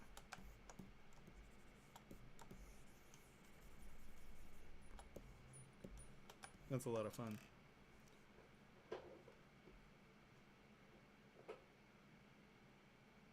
It's interesting. We looked at a Sim's pieces and then a Sim just sort of disappeared.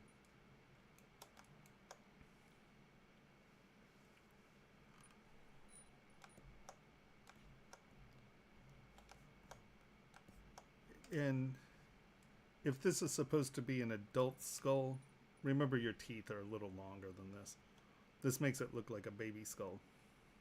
But you just have a little bit more length in your teeth.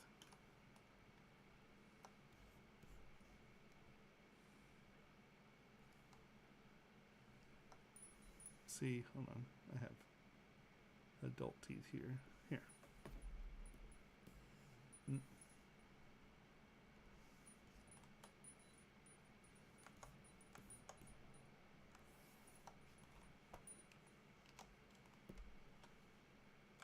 See, your teeth are just a little bit longer in the front. They're not quite square. They're a bit more rectangle.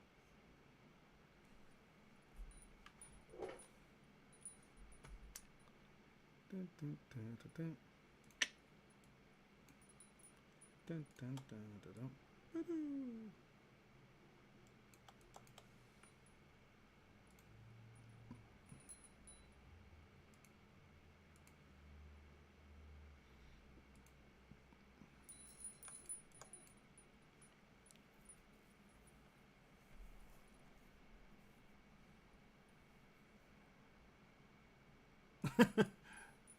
So there you go.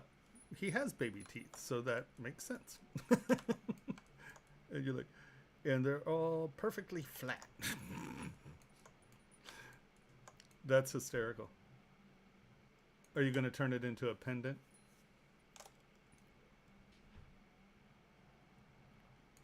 It's a lot of fun.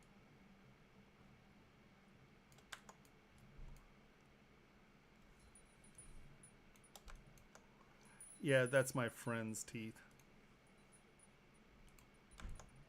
Making a custom grill for him.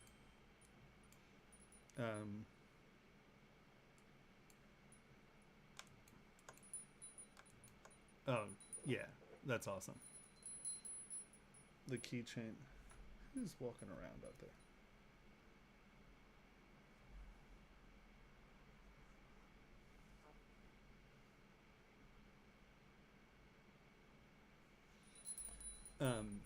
One sec.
Come on.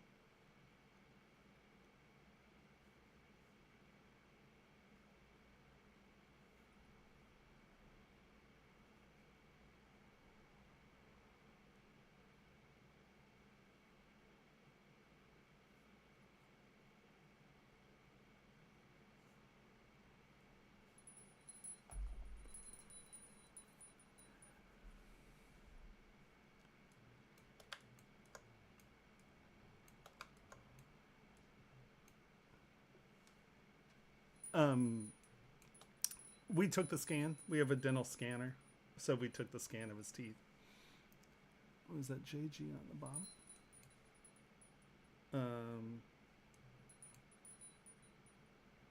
Not that I know of. And so what's cool is we started doing mixed material scans. So the plan is to do this where, like, this is gum material. So this is like the pink gum material. So that'll blend into the gums. This will be bone material. And then we'll incorporate silver and metal. So it'll look like metal with meat stretching into a bone structure. Hold on. We have kind of a couple different sort of options here. This is the other side. There you go. Right, where it's bone, gum, and then some of this will be metal. So it'll look like, you know, sort of wacky multi-material grills. So you won't notice right away that we did a set that was sort of like, hold on, let's go to this again. The ones I was working on completely take everything and make them perfectly straight teeth. And then there's a ridge down the center of them. What is going on? Why are these so big?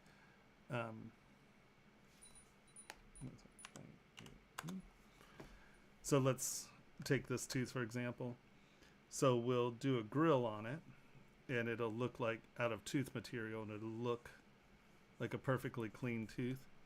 And then you do sort of a gum swell out of the gum material, and then have a crevice cut in it. And then this is a piece of metal, and then like a screw hole in a screw. And so you wouldn't really notice it straight off because it looks like tooth material, right? And then it looks like there's a piece of steel or something mounting. So all of them have like these little slashes and screws on them, so it looks like they're drilled in. So I really like the idea of doing mixed material grills. So unlike the normal grills where it's just all metal, you can see it from a mile away. But like, I love that where it's like that sort of double take, like what sort of thing going on. I did a set for Ashnico that's all like filigree and ornate. So just doing, well, we all know I know weird people. I did a whole bunch of stuff for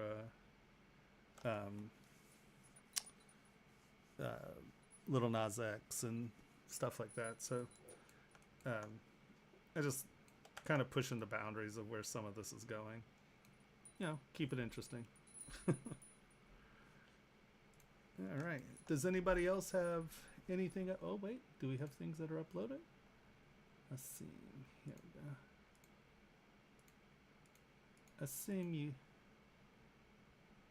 you keep uploading stuff, but you disappeared. We were kind of talking about your thing.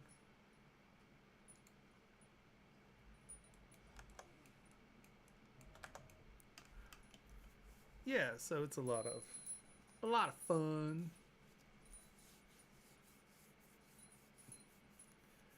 I enjoyed the grill stuff.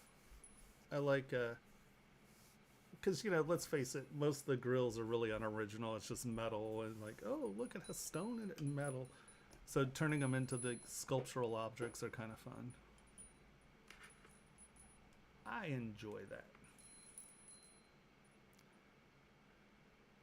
And then we've been doing a lot of custom earpieces or these custom headphones that are pretty cool.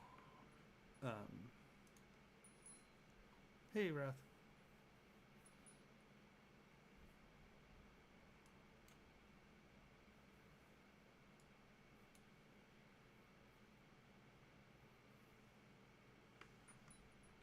Oh, well, thank God it's bigger than 6 millimeters.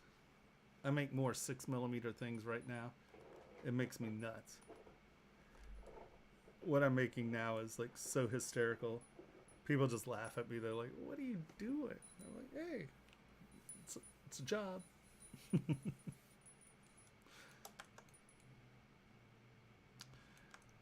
The only thing I would say about your internal bone here, remember that this is not a straight line. This cuts back in right here.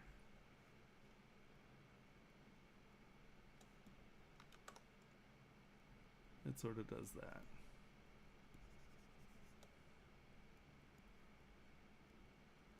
There. That's the only other thing I'd say.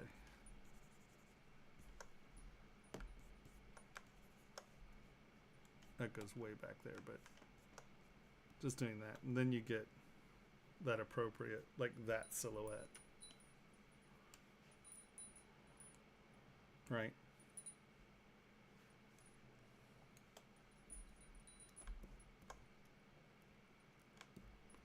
Yeah, so definitely fill in your holes in the teeth.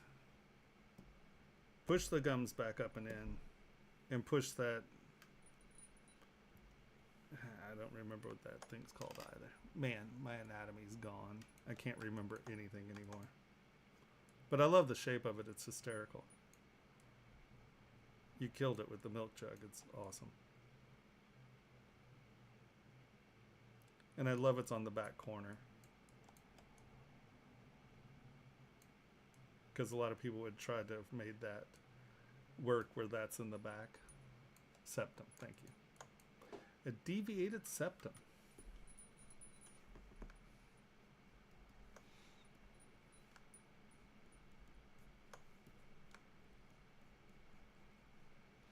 Yeah, I'm having a bad brain day as far as remembering anatomy names.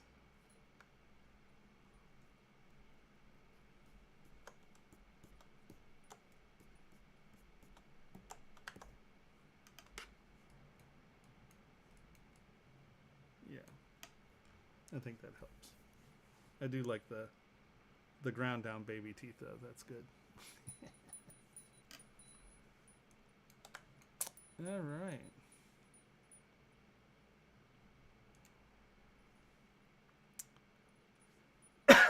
Excuse me. So, is there anybody else that wants something critiqued? Or are we going to just sculpt on things and chat? You all tell me. Because I know if you need the link, hold on everybody. Oh no, that's going to be the wrong link. I was about to do copy link, paste link. Beep. Is that right? No, that is completely, absolutely, and utterly not right. Okay, hold on.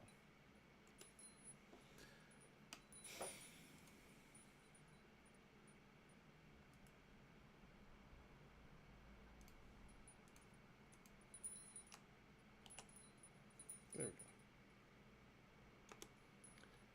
That's the link to upload anything you would like to have critiqued. Or we can chat about things.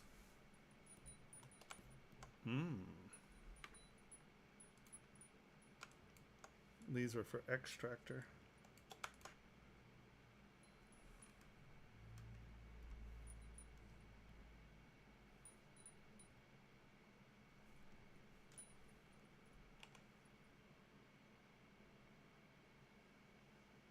I love extractor.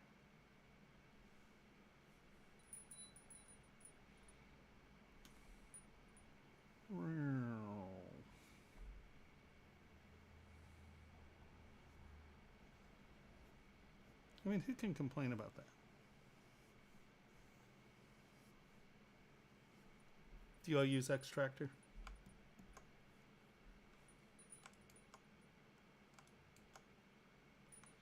It's one of my favorite tools. I have boxes and boxes of these weird little repeating patterns so I can use them in in my extractor brush.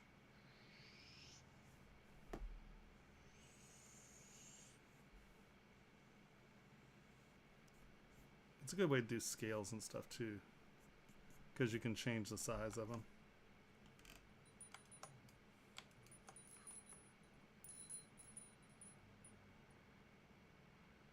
Well, Aircraft, I have an education platform called ZBrush Jewelry Workshop.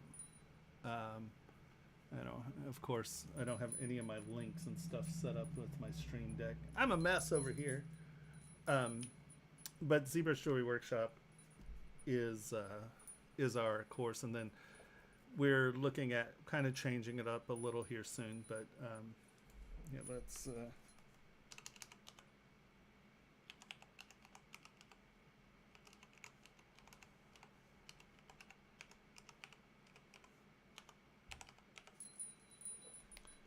Wow, I really can't type.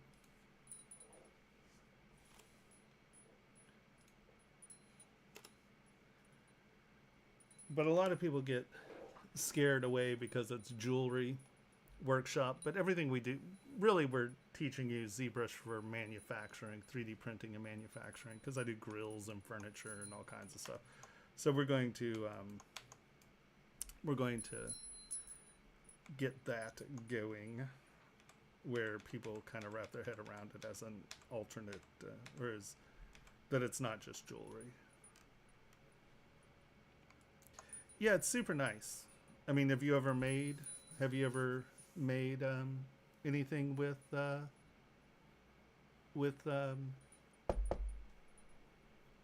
extractor? Vastus. I'm trying to learn ZBrush and Sculpt. I started a few weeks ago. Is there anything you would recommend for practice or help with the learning process?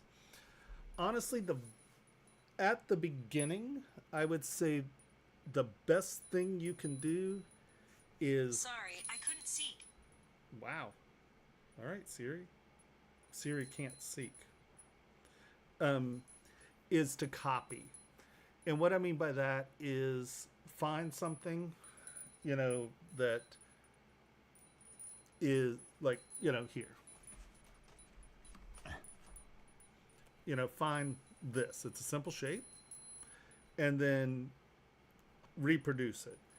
And the reason I say copy or find things that are tangible,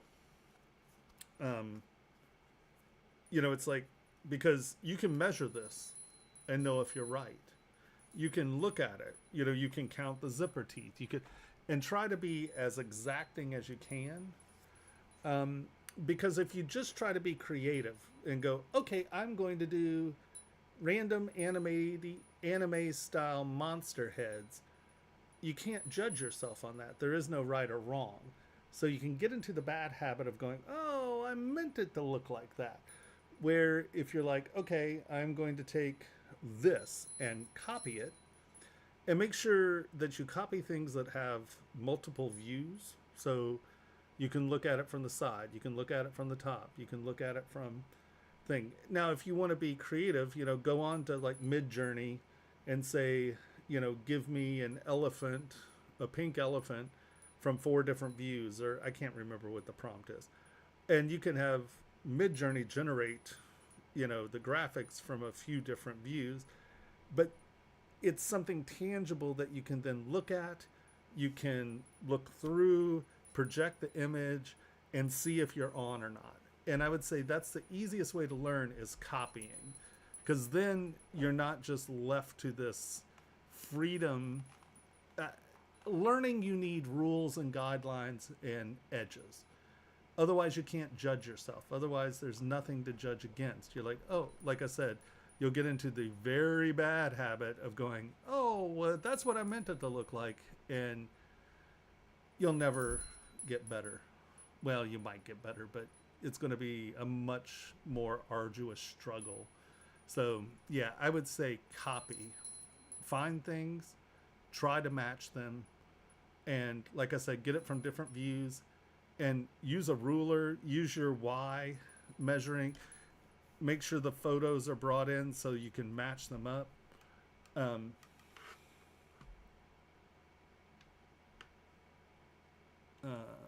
Okay.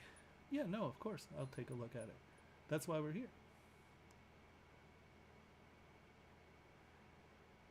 Yeah, I'm definitely did you upload it?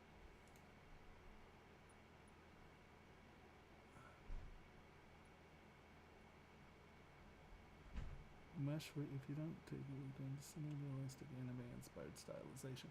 Did you upload it to the Dropbox? Or is it uploading? It's not there yet? Let me... Hold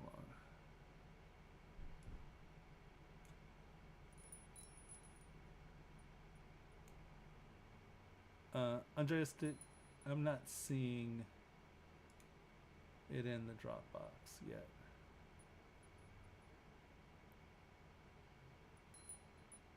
Why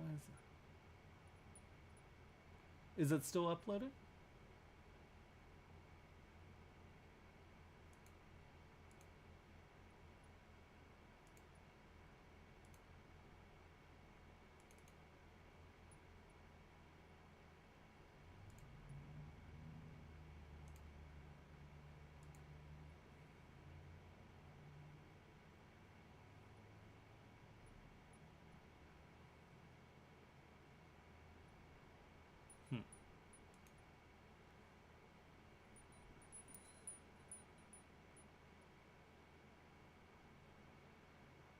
Interesting, I'm not seeing it in there.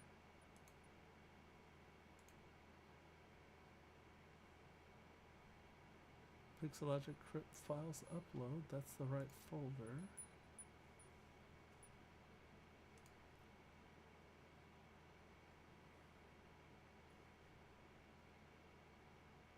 Am I just being dumb?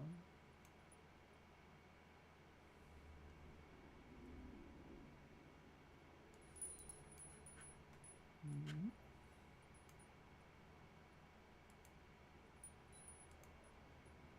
Nope, this is all a sin. Timothy Derrick.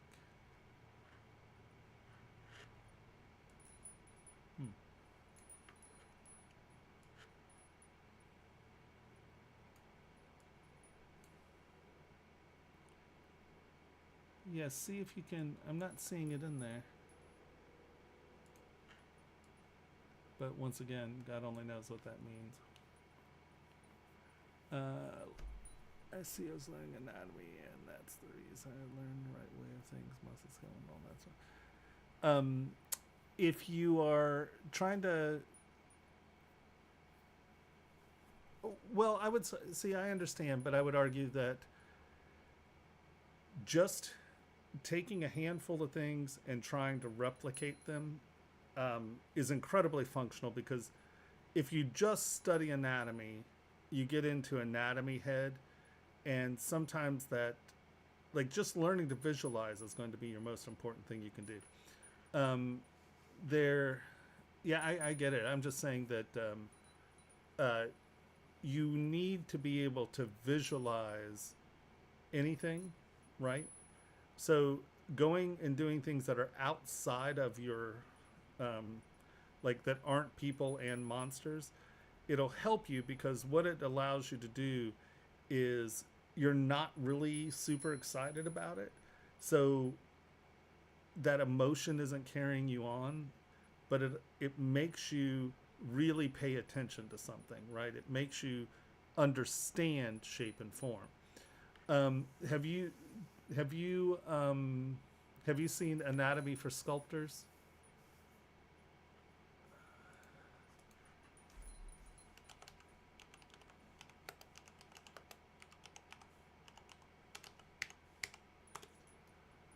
I would say this is one of the best series of books, and now they have 3D models. But this set of books, Anatomy for Sculptors, I think is absolutely one of the best reference materials you can use for a couple of reasons. One, they break things down into do they here? So here you get the basic shapes, you get your basic block up, then you see how it works, and they give you skeletal information and muscle information, and then they give you what it looks like in the skin. It also gives you basic like how the basic things work, in the sense of this. I get nothing from them. I just completely, absolutely, and utterly believe in their product. And I find that it really helped my students. The other thing I truly like about it is, unlike a lot of other reference books, all of their basic breakdown stuff and their modulation of the surfaces are done over actual photographs. So there's no guessing, oh, this might look like that or that does look like that. You're actually seeing what it looks like on anatomy. And I think that it's just one of the most comprehensive. It's sort of based on old Bridgman drawing styles and how he breaks up the surfaces in planes. And as a sculptor, I think that breaking things up in planes is the best and only way to start to understand your structuring. So, yeah, and lazy Nazumi. But I haven't actually seen the 3D stuff, but they also have now they have these 3D references that are tied to their books, and it really is a good, solid anatomical breakdown of how your insertion origins and skin sets are. And the person who did these posted stuff on ZBrush Central, so these are all created in ZBrush now. But it is just absolutely some exquisite anatomy, as well as so I don't know what the premium is. I haven't. Oh, it's $5 a month or something like that. But it really allows you to see the anatomy's really, really, really tight, and like skull breakdown. But then, like how fat, like where the fat planes are, see how it's broken up in planes. Learning to understand your structures like this, where it's layers, one plane over another plane over another plane, is absolutely the most important skill you can learn, is looking at something and understand how it functions in surface layers and reflective surfacing. Absolutely, bar none, the most important thing you can learn is this image right here, and how surfaces work in context of layers and reflective surfaces. Yeah, I would say that this is one of the best anatomical references you can get. You know, the pec going under the deltoid, the bicep going under both, and then, you know, the breast meat sits under the muscle, you know, and just starting to learn how these layers work is what it's all about. I mean, this is what sculpting is learning how to identify, like, because you can you can get your anatomy, right? Like, you can sit here and learn your anatomy, and it's important. Sure, it is. But I'll tell you what, this information right here is 100 times more important, because this is what people see. And what you have to understand, the one thing you have to understand about sculpture is you are dealing with reflective surfaces, right? So you're not sculpting in clay, you're sculpting in light. So your main concentration has got to be how reflective surfaces work. And then in turn, instead of cutting lines in everything, you have to use layers to create the feeling of over and under and what's going over and under. So it's super, it's really, really, okay. Yeah, that's a good point. One sec, I have to copy that. Where's copy link? Oh, here you go. Boom. Ding, boom. Oop. See? There we go. There you go, guys. Here it is, guys. Yeah, no, I literally cannot say more about these guys. They're like, see, just starting to understand like this layering stuff is so important. How the forms, but you see how they do this here, where they give you the anatomy, and then here's the anatomy breakdown, but then they give you the planes and how they wrap over, and that is so much more valuable than 90% of what you're going to struggle through with anatomy. Because honestly, as a sculptor, you don't necessarily need oh, look, it has height proportions calendar. Oh wow, this is nice. This is new. So this has height and proportion calculator. So if you type in like your height, it'll then tell you how long the forearms and everything are supposed to be. And then I assume they have different categories in, like this is a newborn. I'm sure they have the rest of them in here.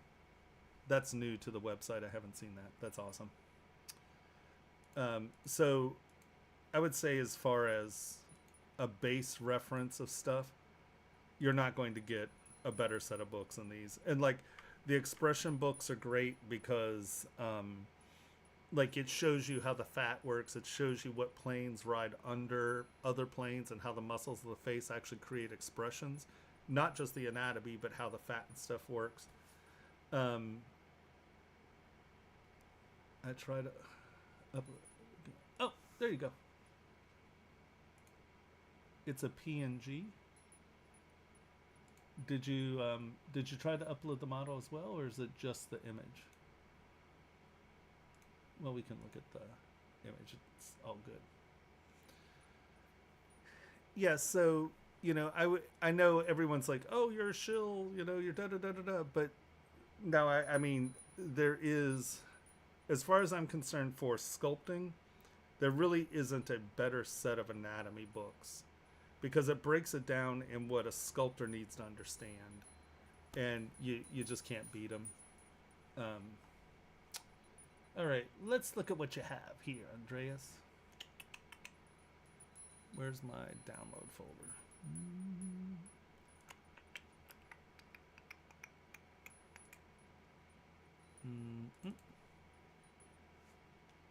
Okay.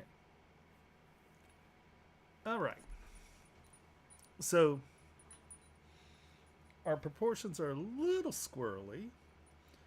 Our arms are a little thin. Our head's a little too small. So now, am I correct that you just uploaded the image, not the model?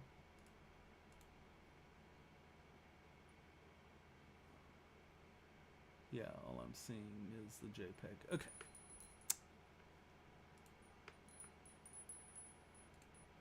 Nope. No. You stop that.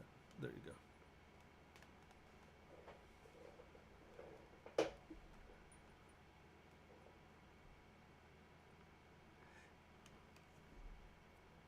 Yeah, upload the model. And then we can actually futz with it.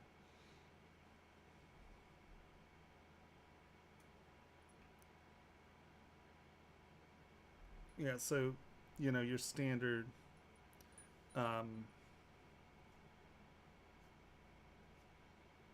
you're dealing with 8 head links normally. And this is not perfect. But, you know, 1, 2, 3, 4, 5, 6, 7, 8, 9, 10. Yeah, some of these got shrink. So we'll say your guy at this point's about, I'd say 10 plus head links. No, you're good. You're good. Yeah. like that's where. What did I throw it away? Okay, well, I don't know what I did with the book. I must have closed it. Hold on. Yeah, here. See, like, hold on. Let's go back into this one.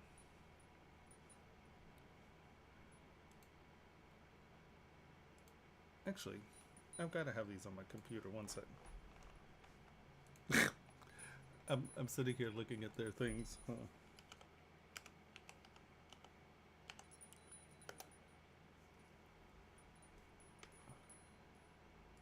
Did I? Oh yeah. Okay.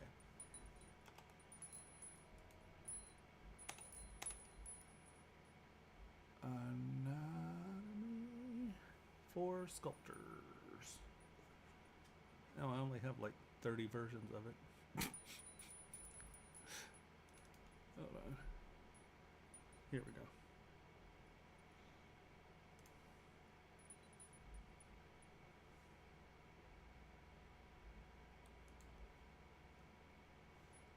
Yeah, we'll...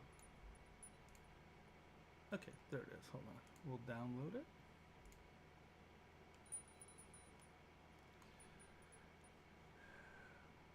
Here. This is the PDF. Okay.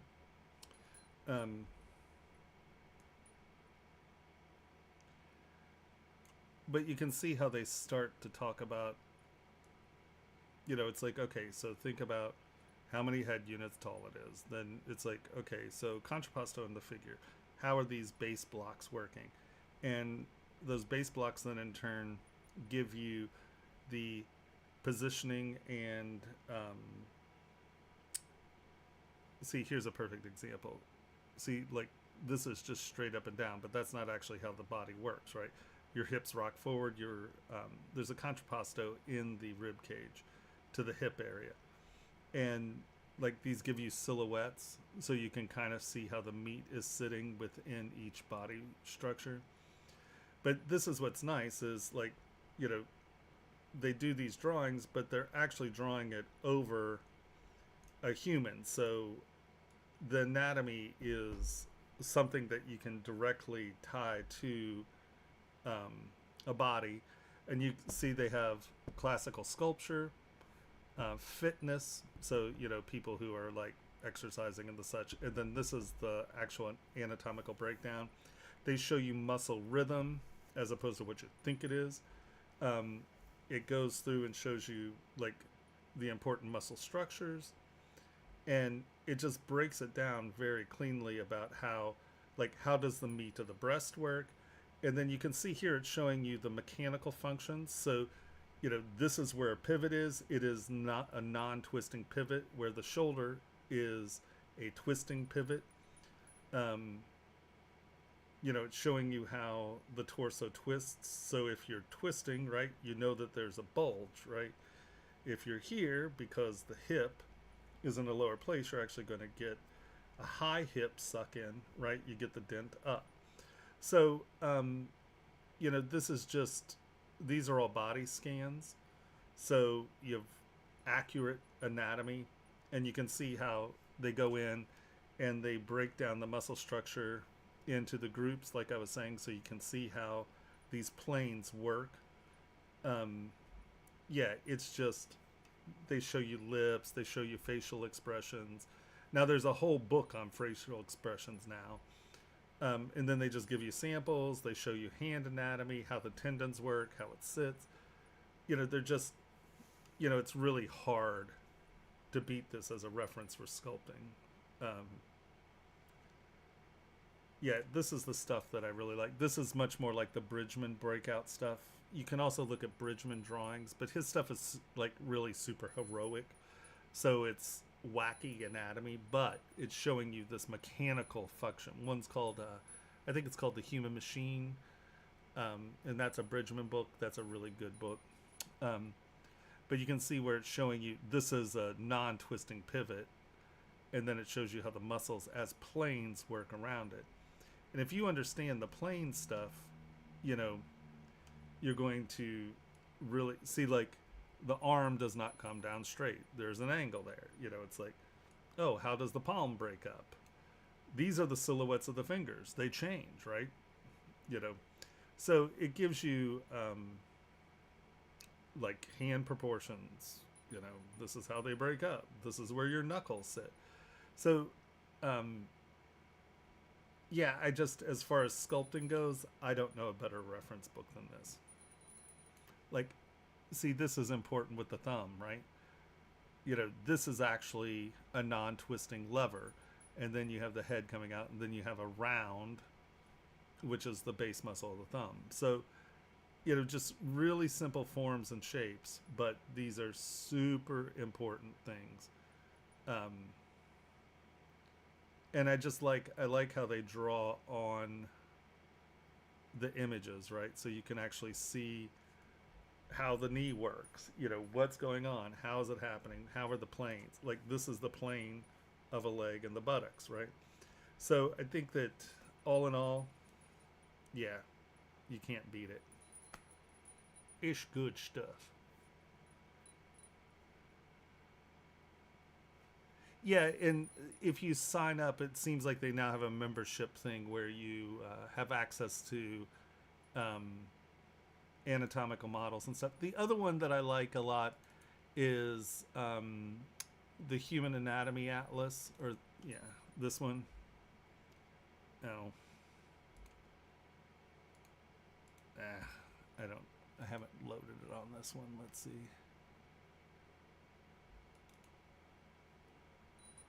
No, I have to go back there and find it. But this is another really good anatomical reference. Visible body. And they actually, what's nice about the visible body is it's actually designed for students, like actual anatomy students. And so you can do tests. So you can do tests on the upper body. So if you actually want to learn the names and all of that, I'd say that visible body is another really, really good reference. Hold on, let's do visible body.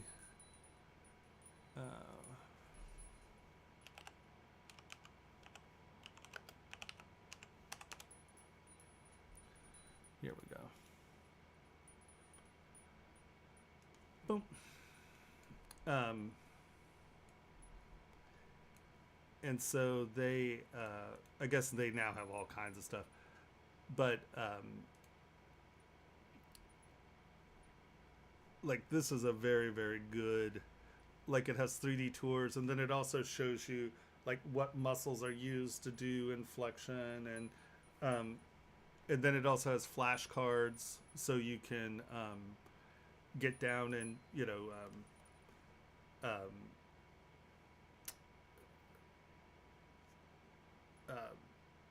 really dig and learn and get it through. It's a really super good. This is another really good set of apps.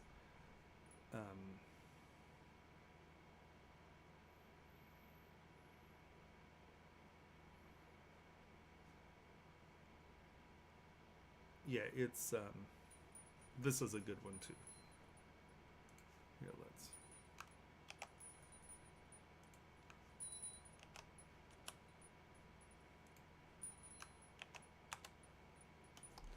All right. Sorry, Andres. Let's look at what you got there, buddy.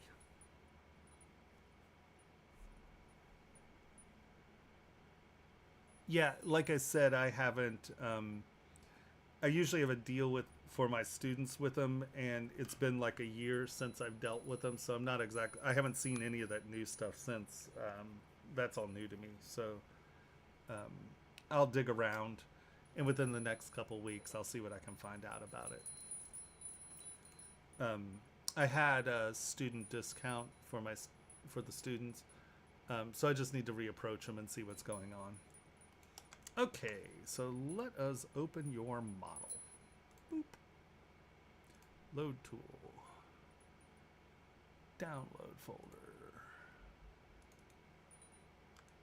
All right. So, hey, how we doing, my brother?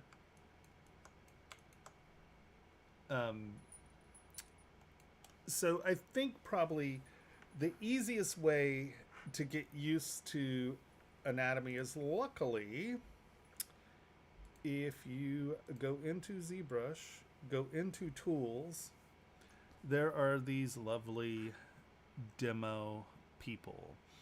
Now, Ryan, this is only the female of Ryan's, but these are good tools because, well, they have proportions, right?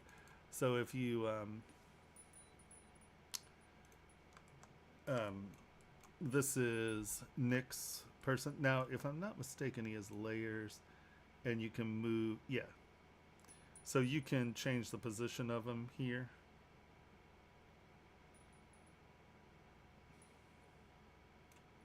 And then I think he also has facial expressions. Yeah, you can change his mouth open and stuff. But the nice thing about this is these are good proportioned models. So having one, and then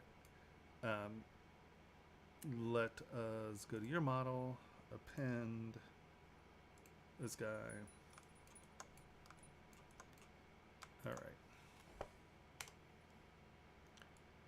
You don't need a full scale human. The models are also 1-to-1 scale. That's why they're so big. Okay. So let us just quickly compare proportions here. So if we're going to go to your shoulders, right? Or let's go to the top of your head. Boom. All right, there we go. So you can see already, let's go to transparency, boop.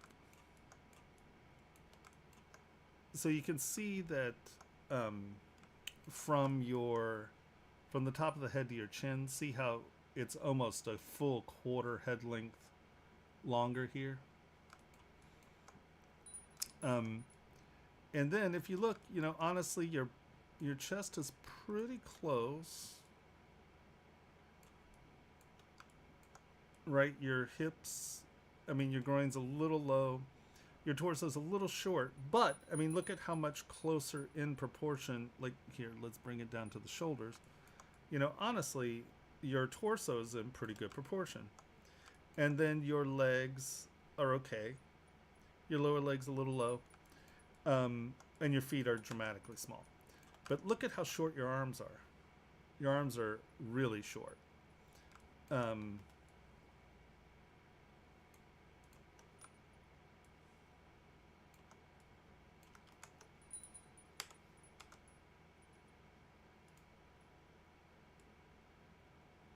Right? So, and the real big issue is that your head's dramatically small. Like I said, it's like a quarter too small. So, whenever you're doing anatomy stuff, sometimes it's good to drag one of those base anatomy bodies in. And they're all pretty heroic proportion. They're all pretty beefy, but they're the right proportions. So I think that that's probably a good way to start looking at your model if you're doing comparisons. Now, that's what I would say as a very fast and easy first start to get you going. Hold on, let's...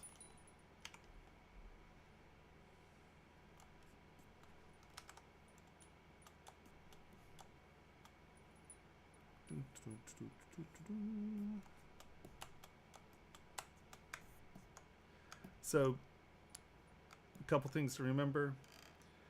Your armpits are actually dramatically higher than you think they are.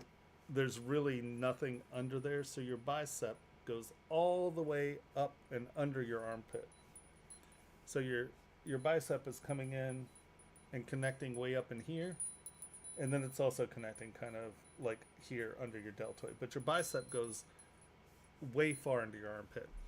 So the number one thing that I see people doing is their armpits are super sloppy. but like I said, right, your torso is almost there, and your legs are almost in proportion.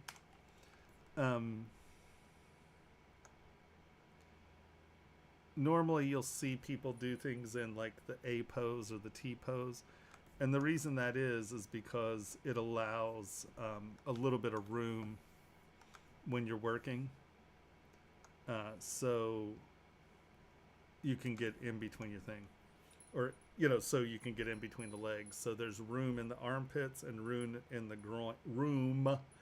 groin to kind of get that up and going, so you can start sculpting. So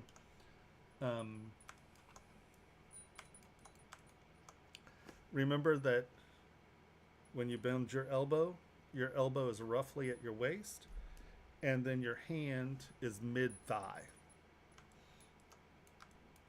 So we're going to take our arm here, we're going to go move elastic, infinite Z, because I don't want anything to get left behind, and we're just going to move you down. That's roughly where the armpit is, and then that's roughly where your hand is, right? See, mid-thigh. So see how much we've lengthened the arms?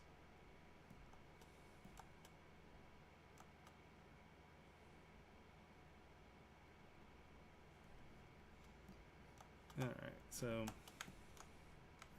we're there. Now the arms, tilt in just a little bit more. Q, boom. All right. First things first. Let's get some geometry in this bad boy. And he shall be known as Littlefoot. I'm just going to get some division in here, so when I hit smooth, it won't just collapse.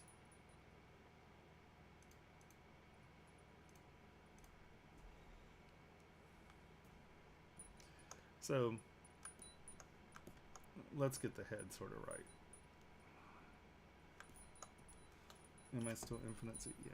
So that's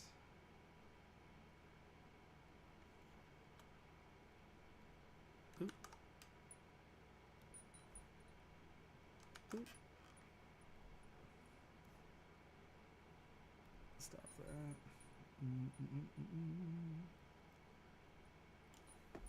That's set way too strong.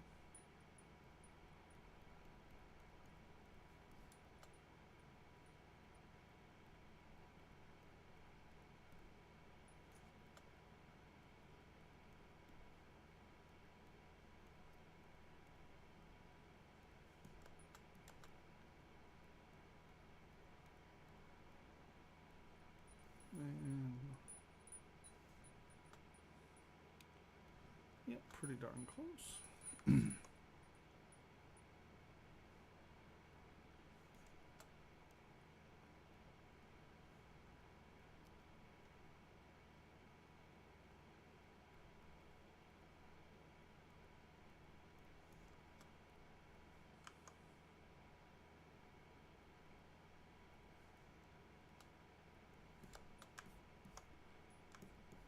So now you can see that's pretty good.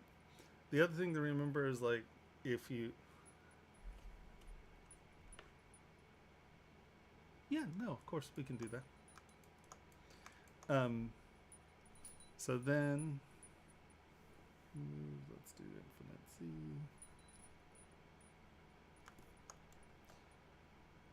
So these muscles come in and then the delt comes out.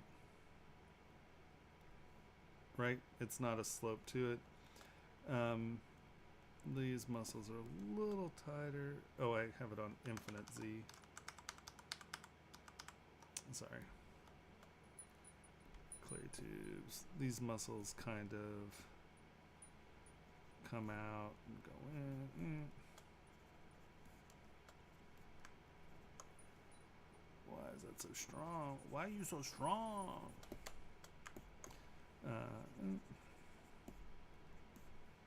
The back of the head is fatter than the front of the head, and that's why you can sort of see the head go behind the ears. Right.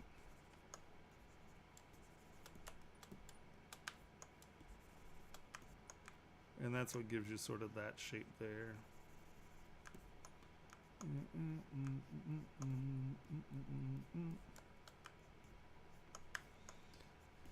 Alright, that goes from there. That fills in there. That goes there. That goes there. Okay, so pretty good there. So here's the key. And the one thing to remember always, turn symmetry off.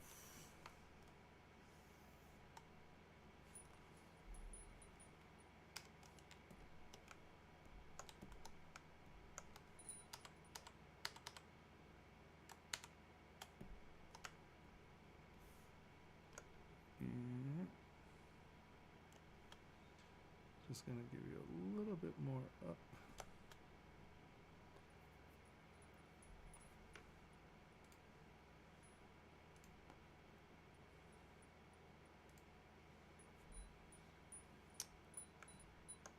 All right. And let me see. Boom. All right, Wrath, thank you for your help. I truly appreciate it, my friend. And anyone, the link to the download is, or, oh my God, the link to the upload folder.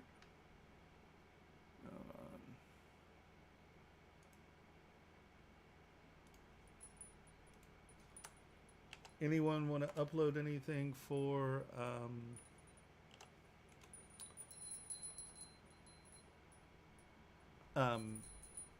anyone want to upload anything for Crit?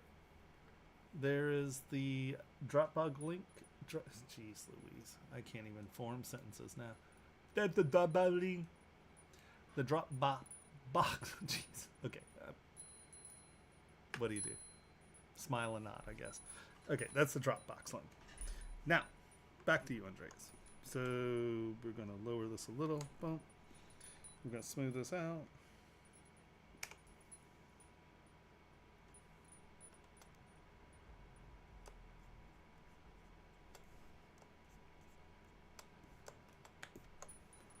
All right. So you have to remember your order. First things first, your armpit's way up in here. So don't get excited and fill that in. We're going to do that for right now.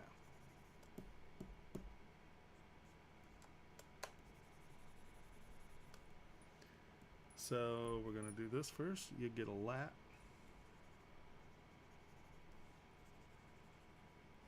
That's in the back. Right? So you can see that from the back or from the front. Then your pec muscle comes in here.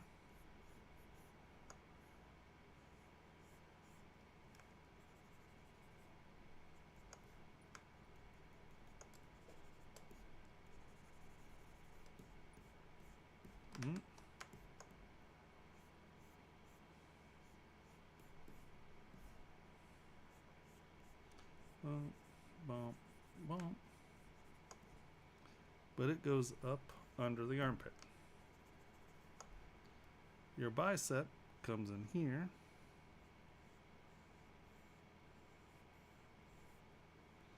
And then your deltoids here. So remembering this little linear game here, let's lower this down. Lower res. Come on.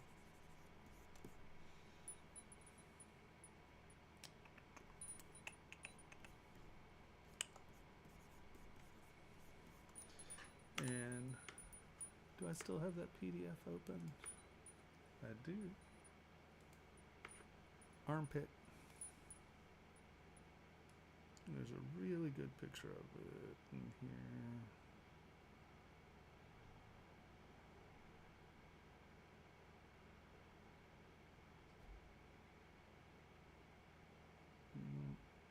sort of holding it straight out.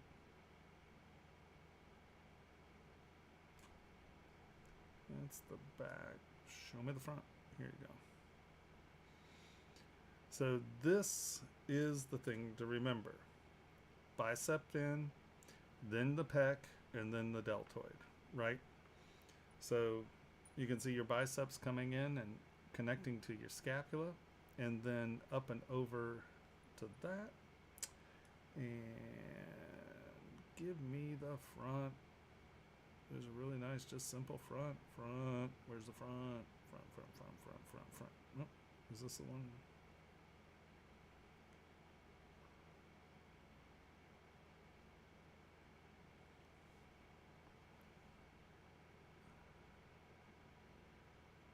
This one is just straight on from the front. Where'd it go?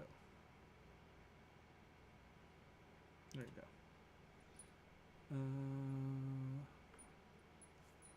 Where's zoom in? Here we go. Oops.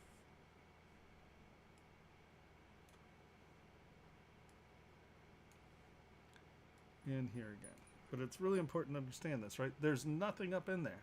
All that is in your armpit is airspace. There's nothing there except for sort of fatty tissue and then muscle. That's literally just a hole that goes all the way back up under, like you can see your rib cage in there. This is just a little skin. So you can see this is the bicep, right? So the bicep goes all the way up under the armpit. Your pec covers that. And then your delt covers that. So it is always, let's lower this.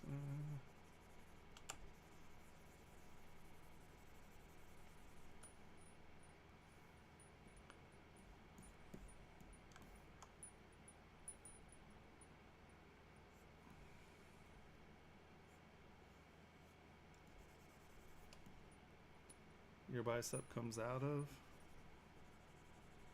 your armpit. Your pec covers that. And then your delt covers that. So this three-plane thing's real important. And it's where so many people, like if you start to watch me doing critiques again, you will hear this over and over and over again. This three-line thing right here is so important with torsos. And then the bicep under it. So that's what defines, and then this is a whole, your tribe.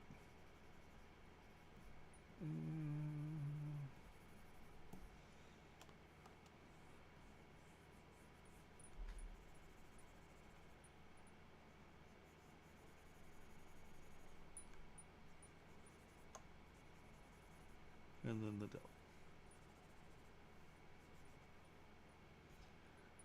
So this three-line thing right here, over,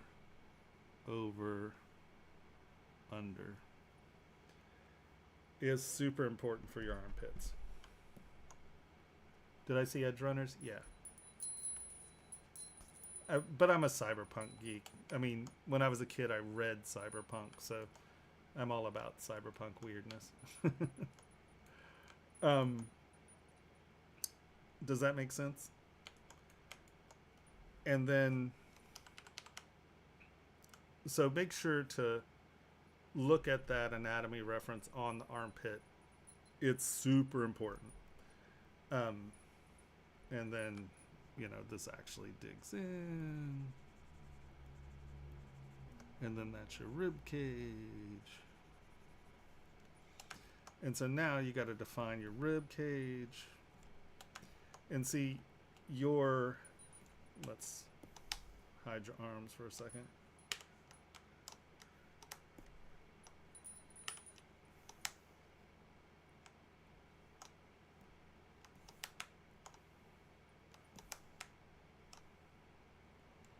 So see how your torso's straight? Where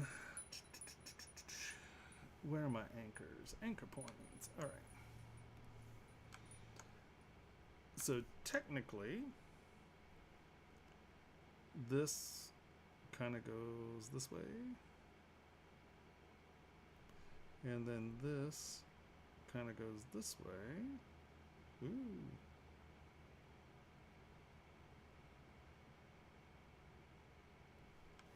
And then this kind of goes this way.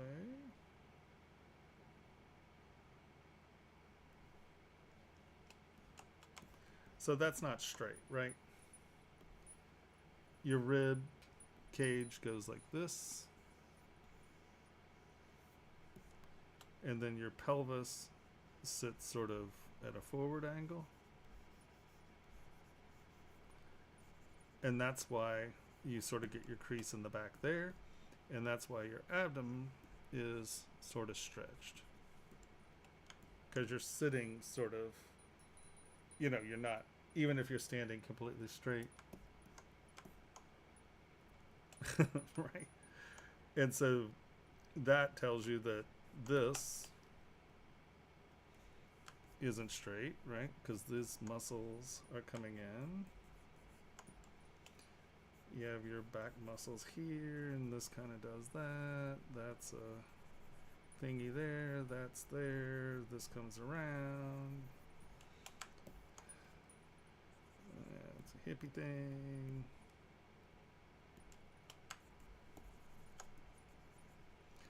That's nice and tight. These sort of do that. Boop, boop, boop. And then that's your rib cage. So now your ribs sit here. That's the beginning of your abdomen. It sits there. That goes into your groin. That does that. High glute. Low glute.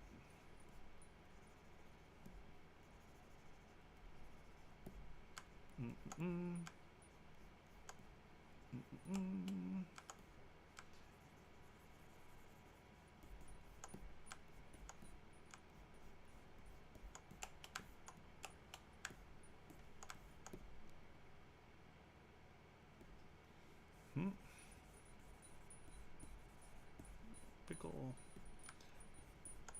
And again, you sort of have just a bunch of airspace right here.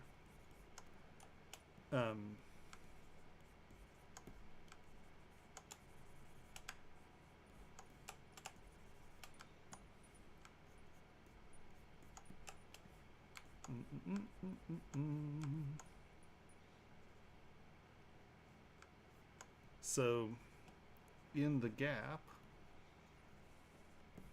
you can see the butt cheeks there.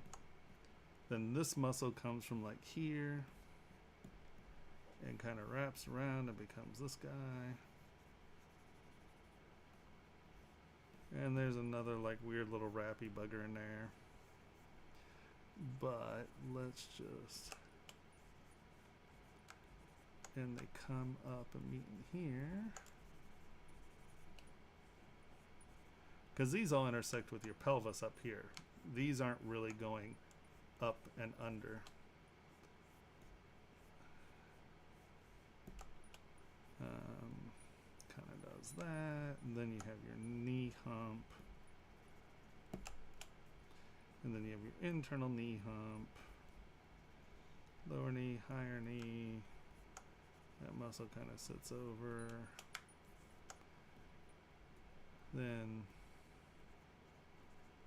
your groin meat.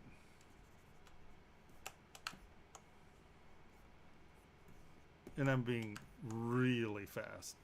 Someone's like, that's not where that inserts. I don't want to hear it. This is not an anatomy lesson. Right. And then you get that. See, so your proportions are pretty good down here.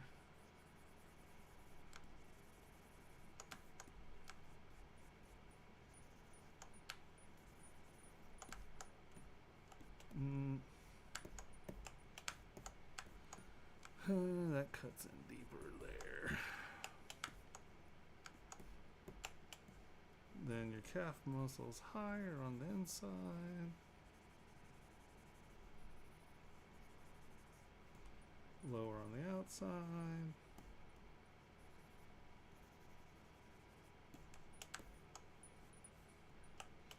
That comes down. You got some really tiny little ankles and feet here.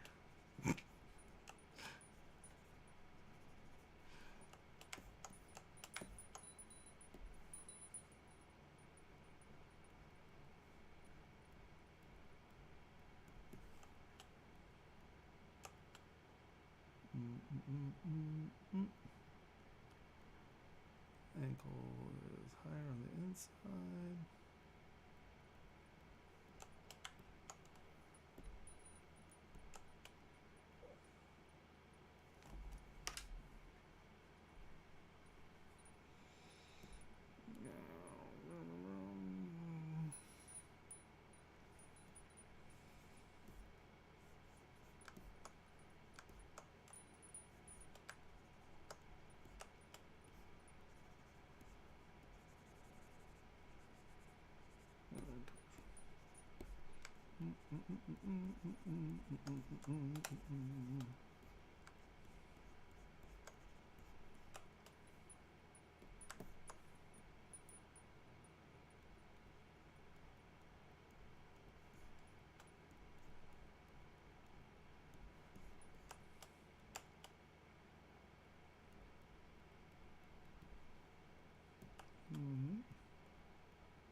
Sloppy and lumpy, but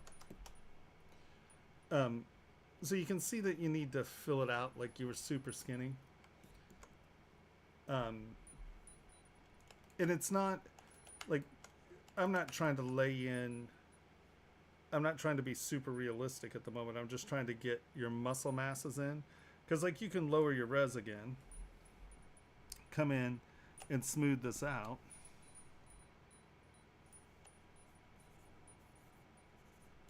And you know, you're back to having sort of a stylized character. But now, at least the things are in the right spots, you know? You get your silhouettes correct. You know, you get your dent back in. Other thing is, you got to remember, see, like right now it's leaning really far forward, because you want it to be basically from the inside of your ear to your ankles, a straight line. So we come here, we go skew, and you can see the ankle is really far behind the ear. So we go skew. Oh, it's like we have multiple here. We're gonna delete higher. Let's just go all the way back to the lower res here. We're at our bottom, delete higher, and then we'll go skew, and you know, you can do it here if you want. Let's grab this and pull it back. Boom. And now get your ear roughly in place. Whoa. What happened there?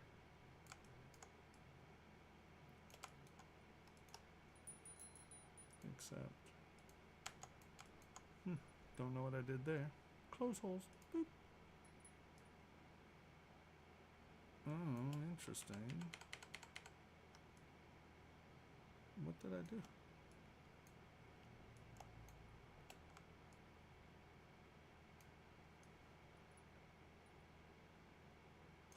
Fine, I'm just going to twist you because I don't know what skew did. Oh, add symmetry on. Okay.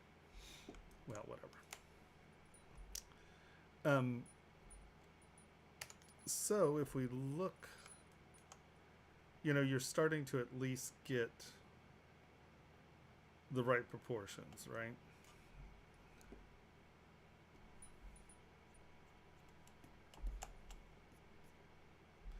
So that's where having like this, a guy as a reference just to get things in the right place, I think will help a lot.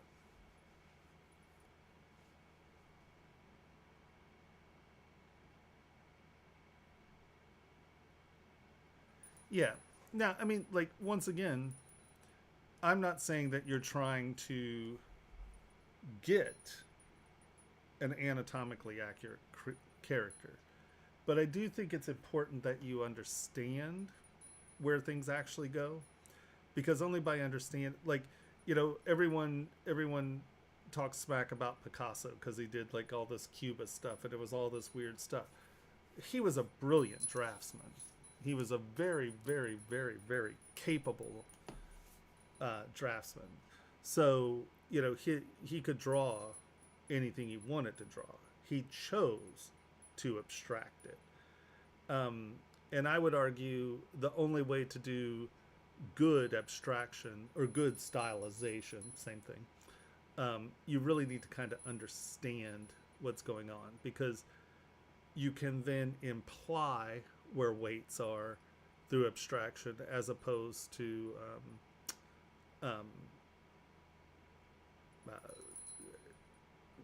not knowing, because you can tell someone who doesn't know anatomy very quickly. I mean, if you go and look, I mean, all my friends from CalArts are animators, and all of them are incredibly good draftsmen.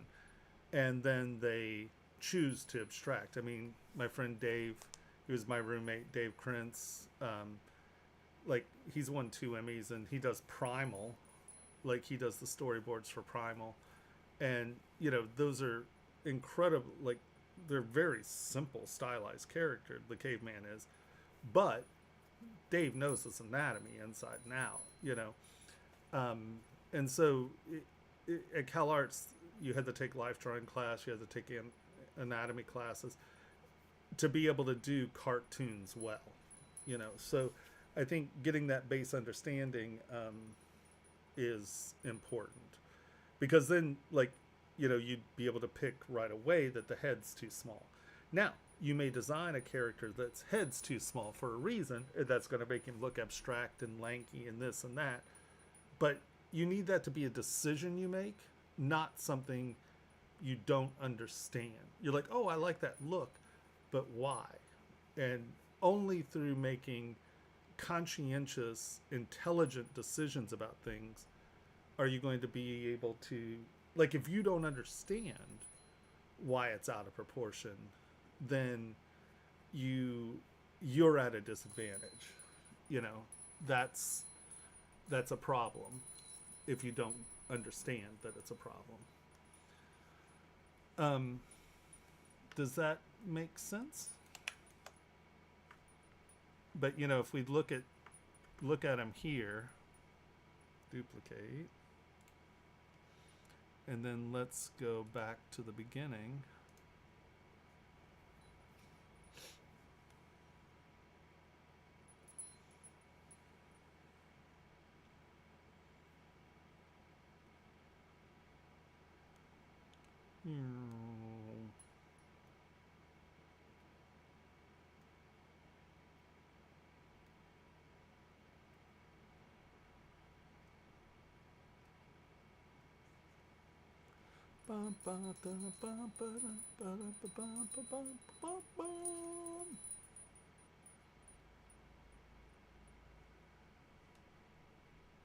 Okay.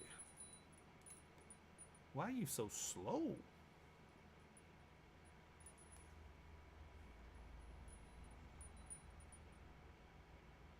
Do I have like a million other things open?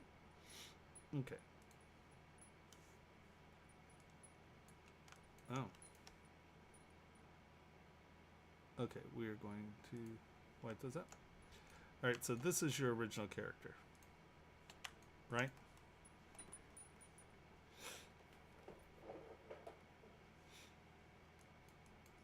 And then this is one that's slightly anatomically corrected. Now, let's say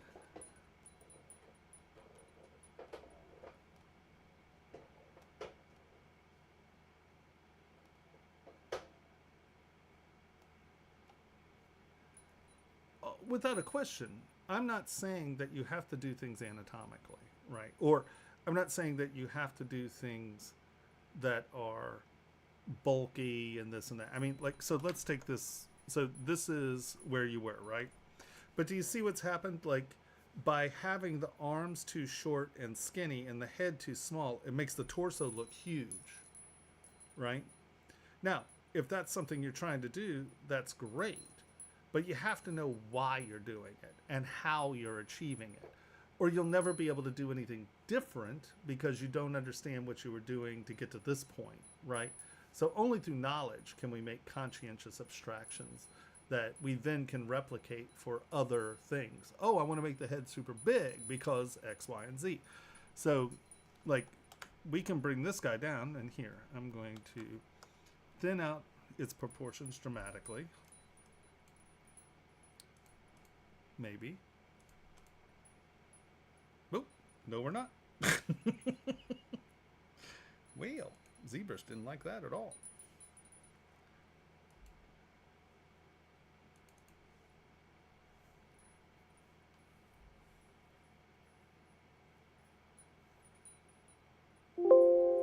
You don't say. All right, where were we? Dun, dun, dun, dun, dun, dun, dun. Dun, dun, dun, dun, dun, dun, dun. Dun, dun, dun. And then I'll quickly show you this rough. Okay, so this is your base guy. Oh wow, did we really just lose everybody? Damn it, Jim. Okay, so here. At least we have our stretched out arms, it seems. Okay. So I'm going to quickly just make the head roughly the right shape again. Turn symmetry on. Hello.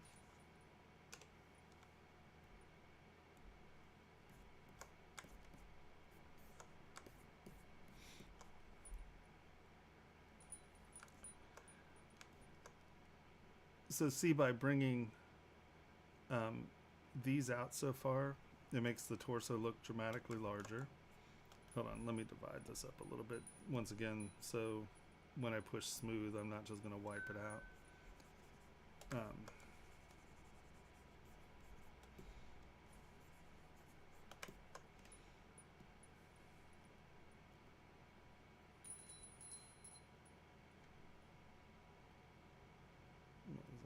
Stop.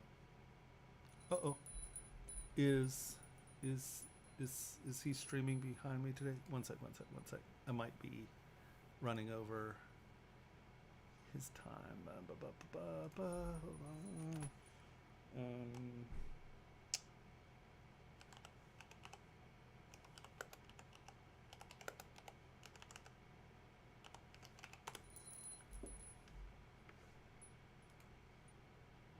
Oscar may be behind me. Tuesday. Okay, no, okay. Every other week, Oscar Trio goes at 8, and I just looked at 8, and I didn't want to go into his time. But it appears that he is not streaming tonight, so we're safe. Okay, so I am going to make a tall, lanky, stylized character. First thing I'm going to do is I'm going to put the armpits where they're supposed to be. Smooth stronger. Minimum connection 1. All right.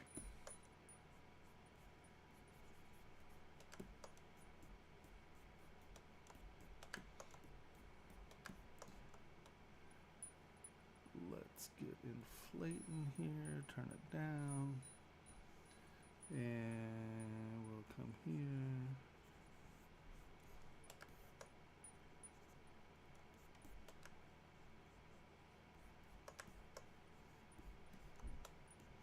All right, but we are going to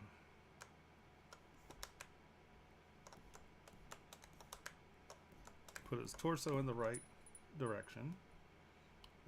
Anchor, where are my anchors? Anchor point. So we're going to go from here and kind of tilt.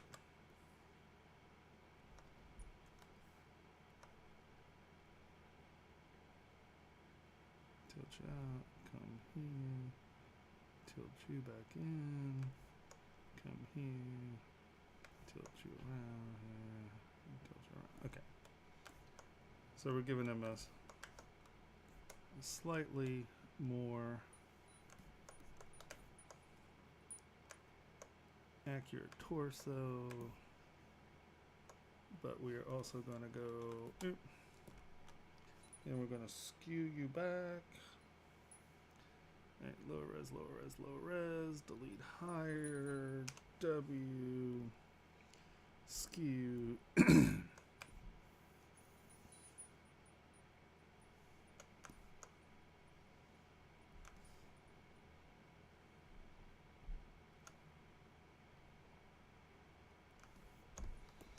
And we are going to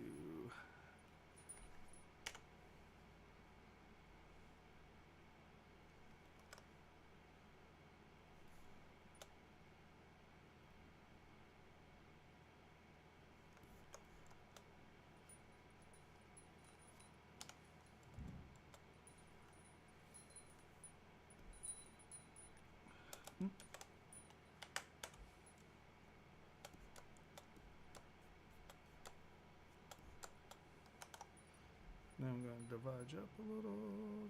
Divide, divide, divide, divide.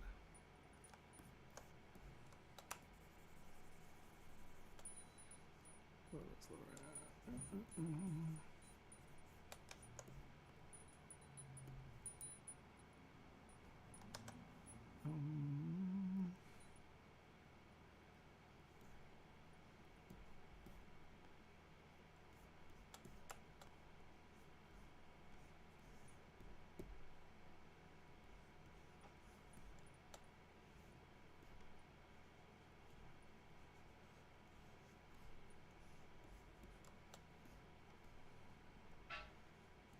All right.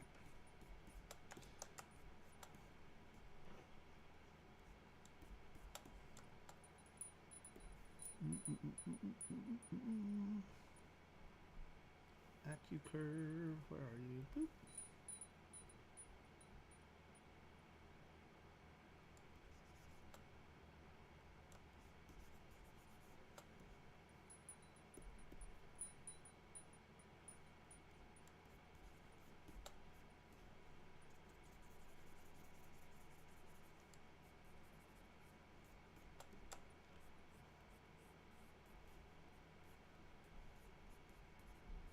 Alright.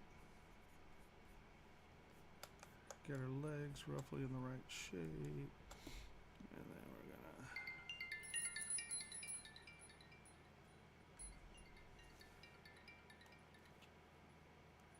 Hey, I'm live streaming. Can I give you a call when I'm done? Yeah, of course. I mean, we can make it happen. Okay, bye.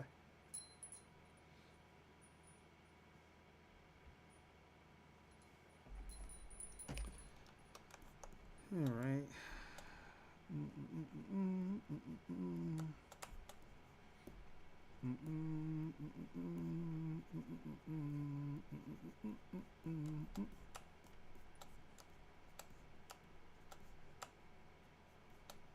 All right. So I put some rough shapes in it. Now we filled them out a little bit more. But now if I come back in here and smooth this down, see how the weights are in the right place though? Right? Oh yeah, anchor's awesome.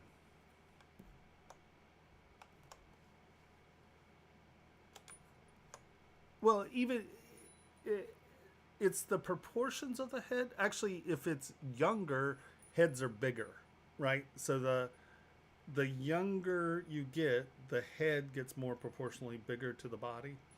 So that's one thing. So you can see that even if I start to slim this out more and more, where it's this tall, lanky stylization, because I put the weights where they're supposed to be, even through abstraction, the body makes a little bit more sense, right? And so here, let's take slide. Let's give him his delt, so that way, even as it's skinny, you can see that armpit intersection starting to develop. And then snake hook, AccuCurve. Let's make sure that your shoulder actually starts where it's supposed to. And then, you know, you can just have the the implied pecs, your ridge. So you can see that we've kept him skinny and stylized, but his meat bits are sort of in the right place. And that's the one thing I would kind of wrap your head around a little.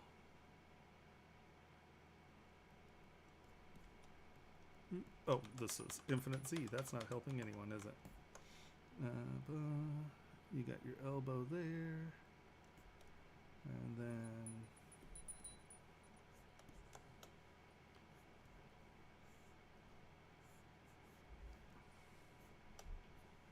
and see, even if it is simple, remember how I was talking about your reflective planes? Here, let's go back up. You know, we know that your bicep starts under there, so we're just going to put a plane there, and we'll make this a flat plane. And then the bicep cuts under.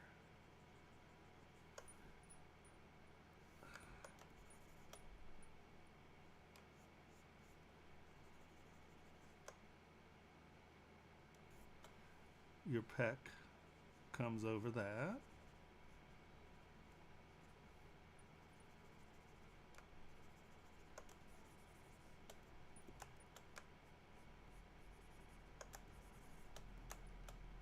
And then your deltoid lies over that. And so you can see that even if you're keeping it super stylized and simple,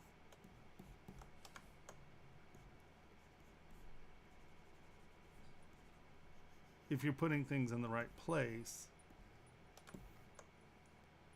you have a far nicer feel of things happening sort of correctly, you know?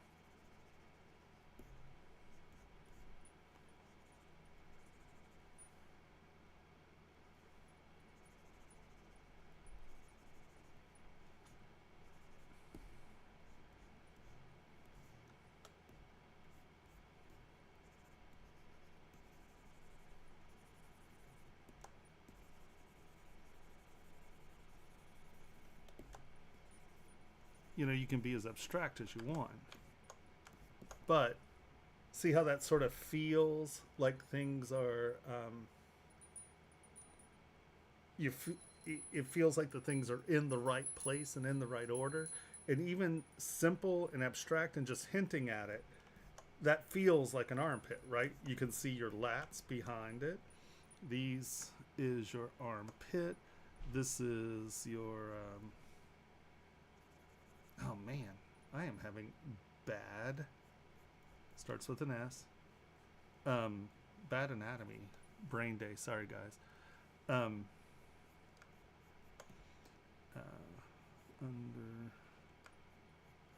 over,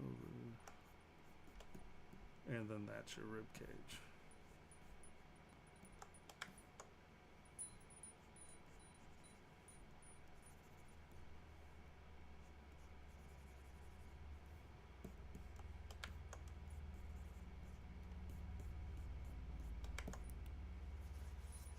Right, so it's giving you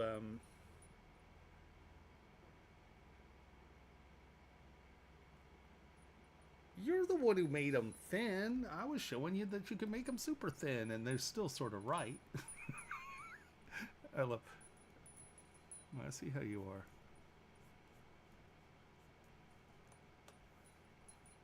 Maybe the arms are a little thin.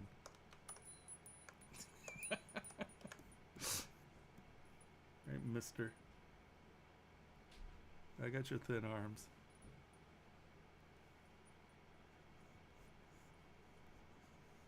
Don't make me come after your thin arms.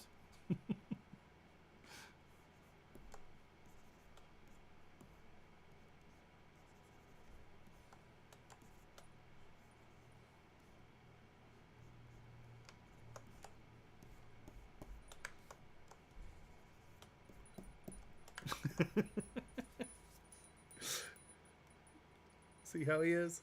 He's like, oh, I think those arms are thin. I see how you are. I got you, buddy.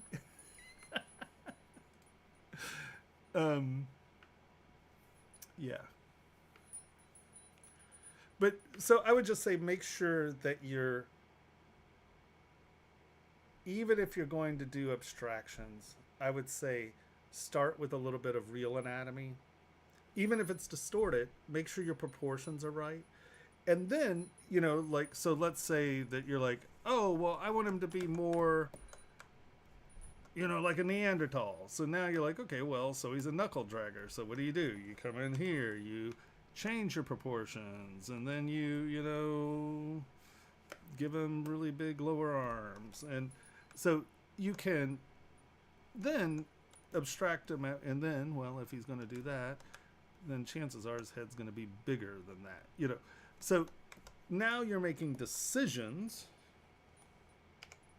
right, based on the form you want, but the anatomy starts in the right place. So here, let me show you this block out I did real fast. Where are you? Come on, Elon, where'd you go?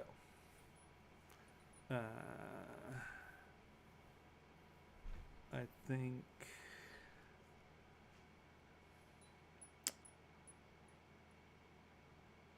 maybe this has the block up in it.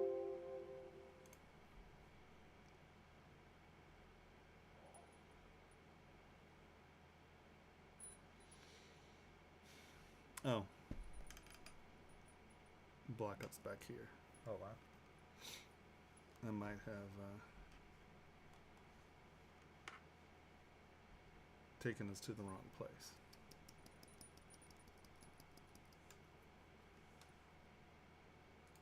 Taking us to the wrong place.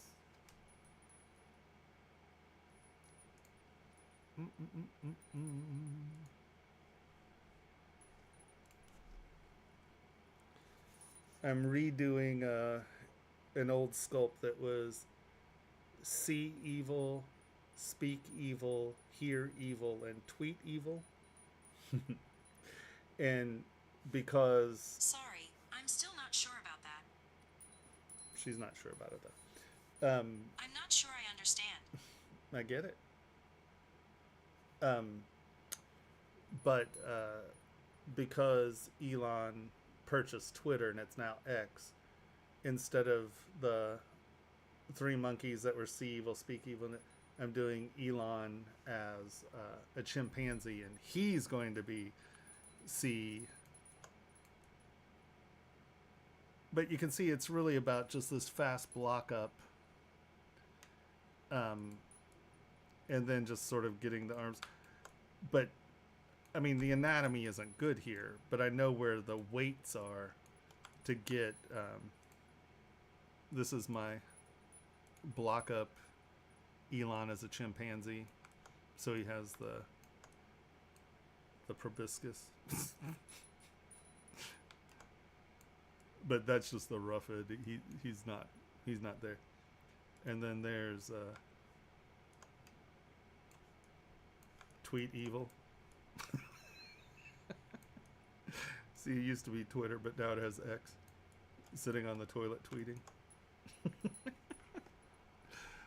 Hold on. This isn't the one I was looking for. Where is he?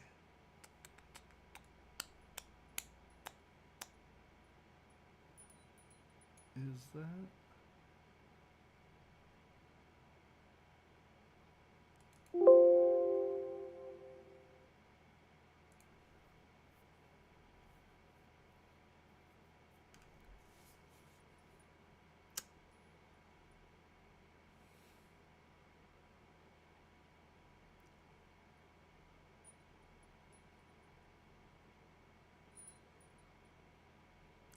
I thought it was very generous to our ex-president.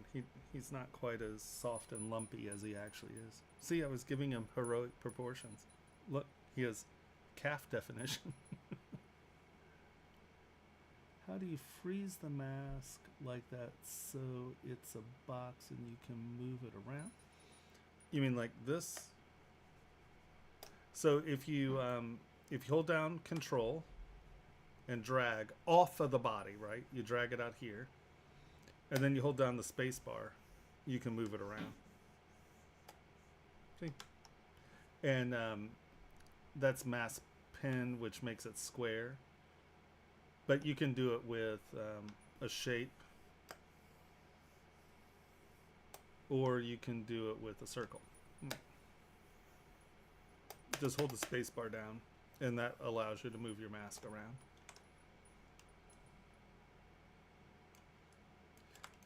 Yeah, but you can see here, this is a good example. I'm not actually trying for good anatomy. I'm just trying to get it blocked in and get my muscle weights in so I can get a proportion, get things sort of where they're at. And but this is not an attempt to be good anatomy. This is purely, where are my weights? What are my silhouettes? And that's just, so this is a fast anatomical bulk sculpture, right? I'm just trying to get my silhouettes and stuff where they go.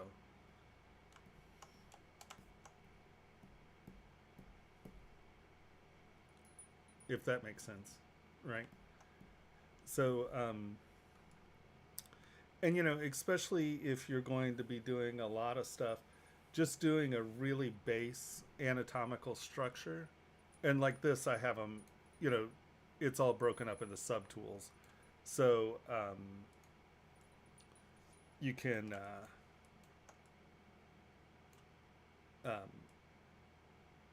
just quickly slam it together.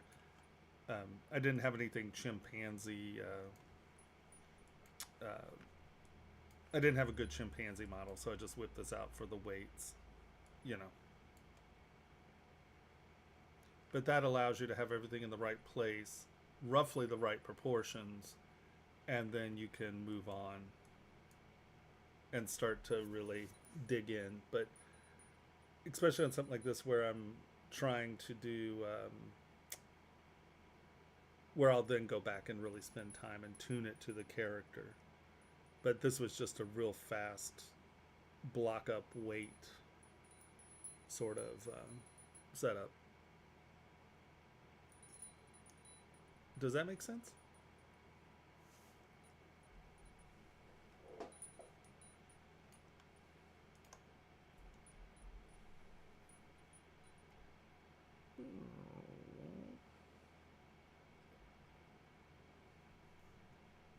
And then you can just quickly come in and do fast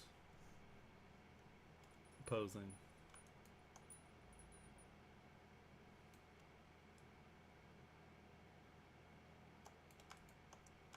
The anchors are super helpful.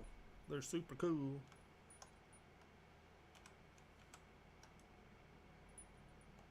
Cool. All right, Kiddlywinks, I guess that my time is up.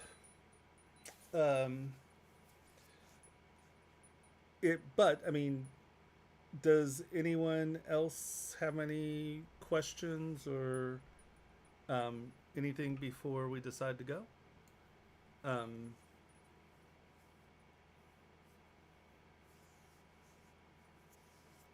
mean, since Oscar's not here, I can spend a little time if anyone else has any other questions.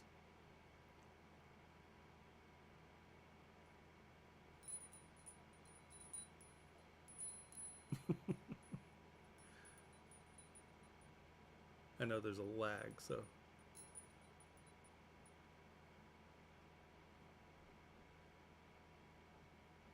Oh yeah, of course. So anchors are a brush. Here, let's just go to arms. So if you go into your brush menu, right here, see anchors. Ooh. I guess we had to update because now we have Anchors Classic and new Anchors. I haven't noticed that. Okay. So, oh, that's right. There was the 2402.2. So, anchors are these things. So you have move, rotate, scale, inflate, and twist. Anyone know how to make new brushes stay in the library permanently? You load the brushes, or you assign. I just dragged them over and added them to my UI, right? So if you go into preferences, go into config, say enable custom UI, you can drag brushes out and just leave them out here. Like, see, I can, this is bevel arc. So if I hold down Control and Alt, I can move it over here. And now it's going to stay there. I come over here to preferences. I save UI. And then I store configuration. And saving the UI will take your custom UI and save it as an external CFG file. And then store config. That's the configuration that your ZBrush will boot up to every time. So that's how you save it there. If you want it to be in this library here, you can drag. Let us go to window.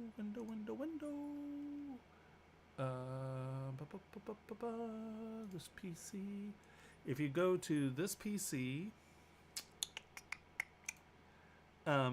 you go to local disk C, you go to program files, you go to Maxon 2024, ZBrush 2024, you go to Z Startup, and you go to Brush Presets, and if you drag and drop it in here, it will stay in your brush menu.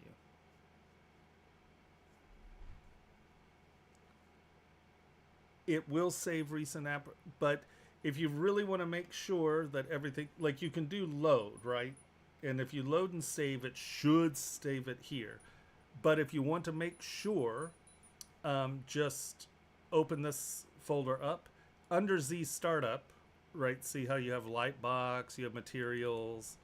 These are all the materials I have in there. And if you just drag them into your Startup folder, right? Because also out here, see how you have brushes, alphas, see how it says Z alphas, array presets, Z brushes, Z data, Z tools. If you go to Z Startup, and then you also have alphas, presets, configs, hotkeys, lightbox, macros, materials, brushes. If you start them here, then they will come up in these start menus. So that'll always be here because all that ZBrush, Z tools, those are in the lightbox. So if we go here to brushes, these are all the brushes that are in folders that are in that first area. Like if you just open ZBrush up, and then it says ZBrushes and or ZBrush presets, and it says Z alphas and all of that. Those are all here. See, so like if you dropped it in there and you couldn't find it, it's in these. See, texture, material, noise, fibers. So all that stuff is here. This is all the stuff that is not in the Z Startup folder. If you go to the ZBrush Startup folder and you store stuff, that's this folder here. Right, these are the brushes that I have in that Z Startup folder. Does that make sense? All right, so as far as the anchor brushes, they are in your Z Startup folder. You don't have to do anything, they're there. So you have a couple options. You have move, which is just that. You set your first point, and then you set your second point, and then it's a move thing, right? Oh no, we're still on rotate. I said move. and see how it literally is like you can stretch it out, you can twist it, but it does that. Now, if you'll notice there's a shear there, that's the size of my brush. Oh, that's because X is not in the center of the world. Because I have it on gizmo. We're going to go there. There we go. So now, move. I want this area here longer, so I'm going to hit here. I'm going to hit here. And then I'm just going to stretch it out. Now you notice it's only stretching between the 2 points. So I want my bicep to be longer. Well, there we go. Now my bicep's longer and my forearm is not. But now all I have to do, so this was our first dot, this is our second dot.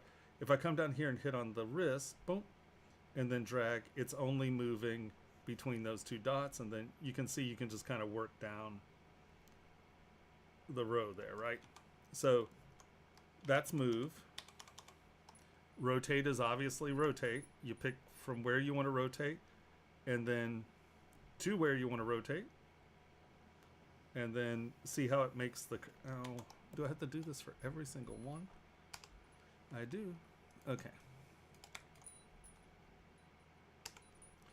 And so now, if we went here, see how it's making an arc from the point? So if you want to do a big stretch, that's one. But now, if you want to do this, do it really close to the other point and rotate. See how it's keeping the arm straight and it's only bending between the 2 points? Right? So let's say we want to bend the elbow. Well, I want it to bend in between these 2 points. And that rotates it. Now you see that's pinching up. Now, but if we do it on this side, oops, from there to there, come on, there, register my second dot, there we go, and then bend, see how it's stretching out the back and it's not really letting the 2 in the, there we go. Or if we go from the center of the arm, boom, and we go to there, and then twist, you get a little bit of bending on both sides. So that's rotate. Now, there's move rotate, which does the same thing, right? It's rotating. But I can also pull it out. So you have move and rotate together. Then you have scale. So let's say we want the scale of the hands to change. So I want it to change roughly from here to here. And then you can see that it's growing from, oh, it's all the way back there. So if I want my forearms to grow, we're going to go from the elbow, stop it, come on. We're going to register there, and then I'm going to register here, and then stretch, and you see that the hands and the forearms grow. Now, if I go here to here, it's only going to be from the hands and the wrist, right? So now the hands grow. So it's growing in between the 2 points and then. So now inflate obviously is the same thing. So instead of the hands growing, the hands are inflating, right? So it's literally an inflate function. So let's say we want slightly puffier, boom, right? And then you have twist. And twist is super helpful. So, you know, let's say you want your forearm to rotate, boom. And you go to here, and then you just twist it. Right, so that's giving you the whole rotation of the forearm. But let's say you just want the hand to turn now, right? So we go here, and then we rotate the hand, and then you can go back to move, and then kind of, go back to move, and then you can kind of position it where you want it. Nope. Right, so you can get a dramatic twist and sort of fiddle it back to place. And so it's really good for fast posing and stuff. Does that make sense? Any other questions about that one? I think anchors were in 2024. I'm pretty sure. I don't think they were in 2023. I think that's a totally new thing. I get confused because the over the last year and a half, the betas haven't been like, it hasn't been a big release, a big release, a big release. They've been doing release. They were getting a lot of stuff out. So it's been a chaotic set of upgrades. It's awesome. It just keeps coming. Yeah, I love the anchor brushes. They're awesome. I use them a lot. Any other questions before I'm out of here?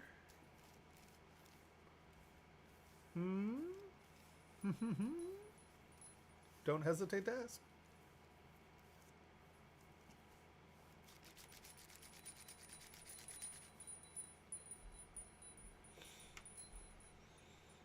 All right, then. Next week I will find out where that restream video is, or restream window is, so I can actually change the name of this and have all the information actually in the description. And then same time every week, Tuesday at 5. On days that Oscar doesn't follow me, I stop right before 8. And then obviously days he's not here, we can go, later. I mean, if there are a lot of questions and stuff, we would have kept going. I have no problems with that. But so next week, Tuesday at 5, I will be here. And it will actually have the right name and all that stuff. You can look at, well, not really. If you go to ZBrush Jewelry Workshop, that's where our classes are.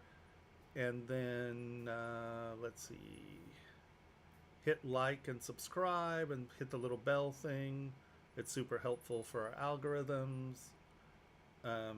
Watch the other streamers. Tomorrow's a good day because you have Ian, Ashley, and Eric. Tomorrow's a really good day to watch streaming. And then Friday's usually Sakaki, but I don't know what happened. I don't know if he's there. Am I missing anything else, guys? Am I supposed to? I always suck at closing. I never remember what to say. All right.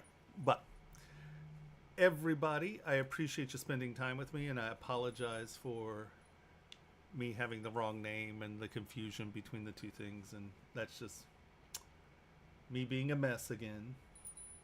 But yeah, I will see everyone next week. Have a great week, and yeah, have a good evening, kind and gentle folk. You be safe out there, and we will talk next week. Ciao. All right, now I got to figure out how to stop streaming. This is another reoccurring theme. Okay, there we go.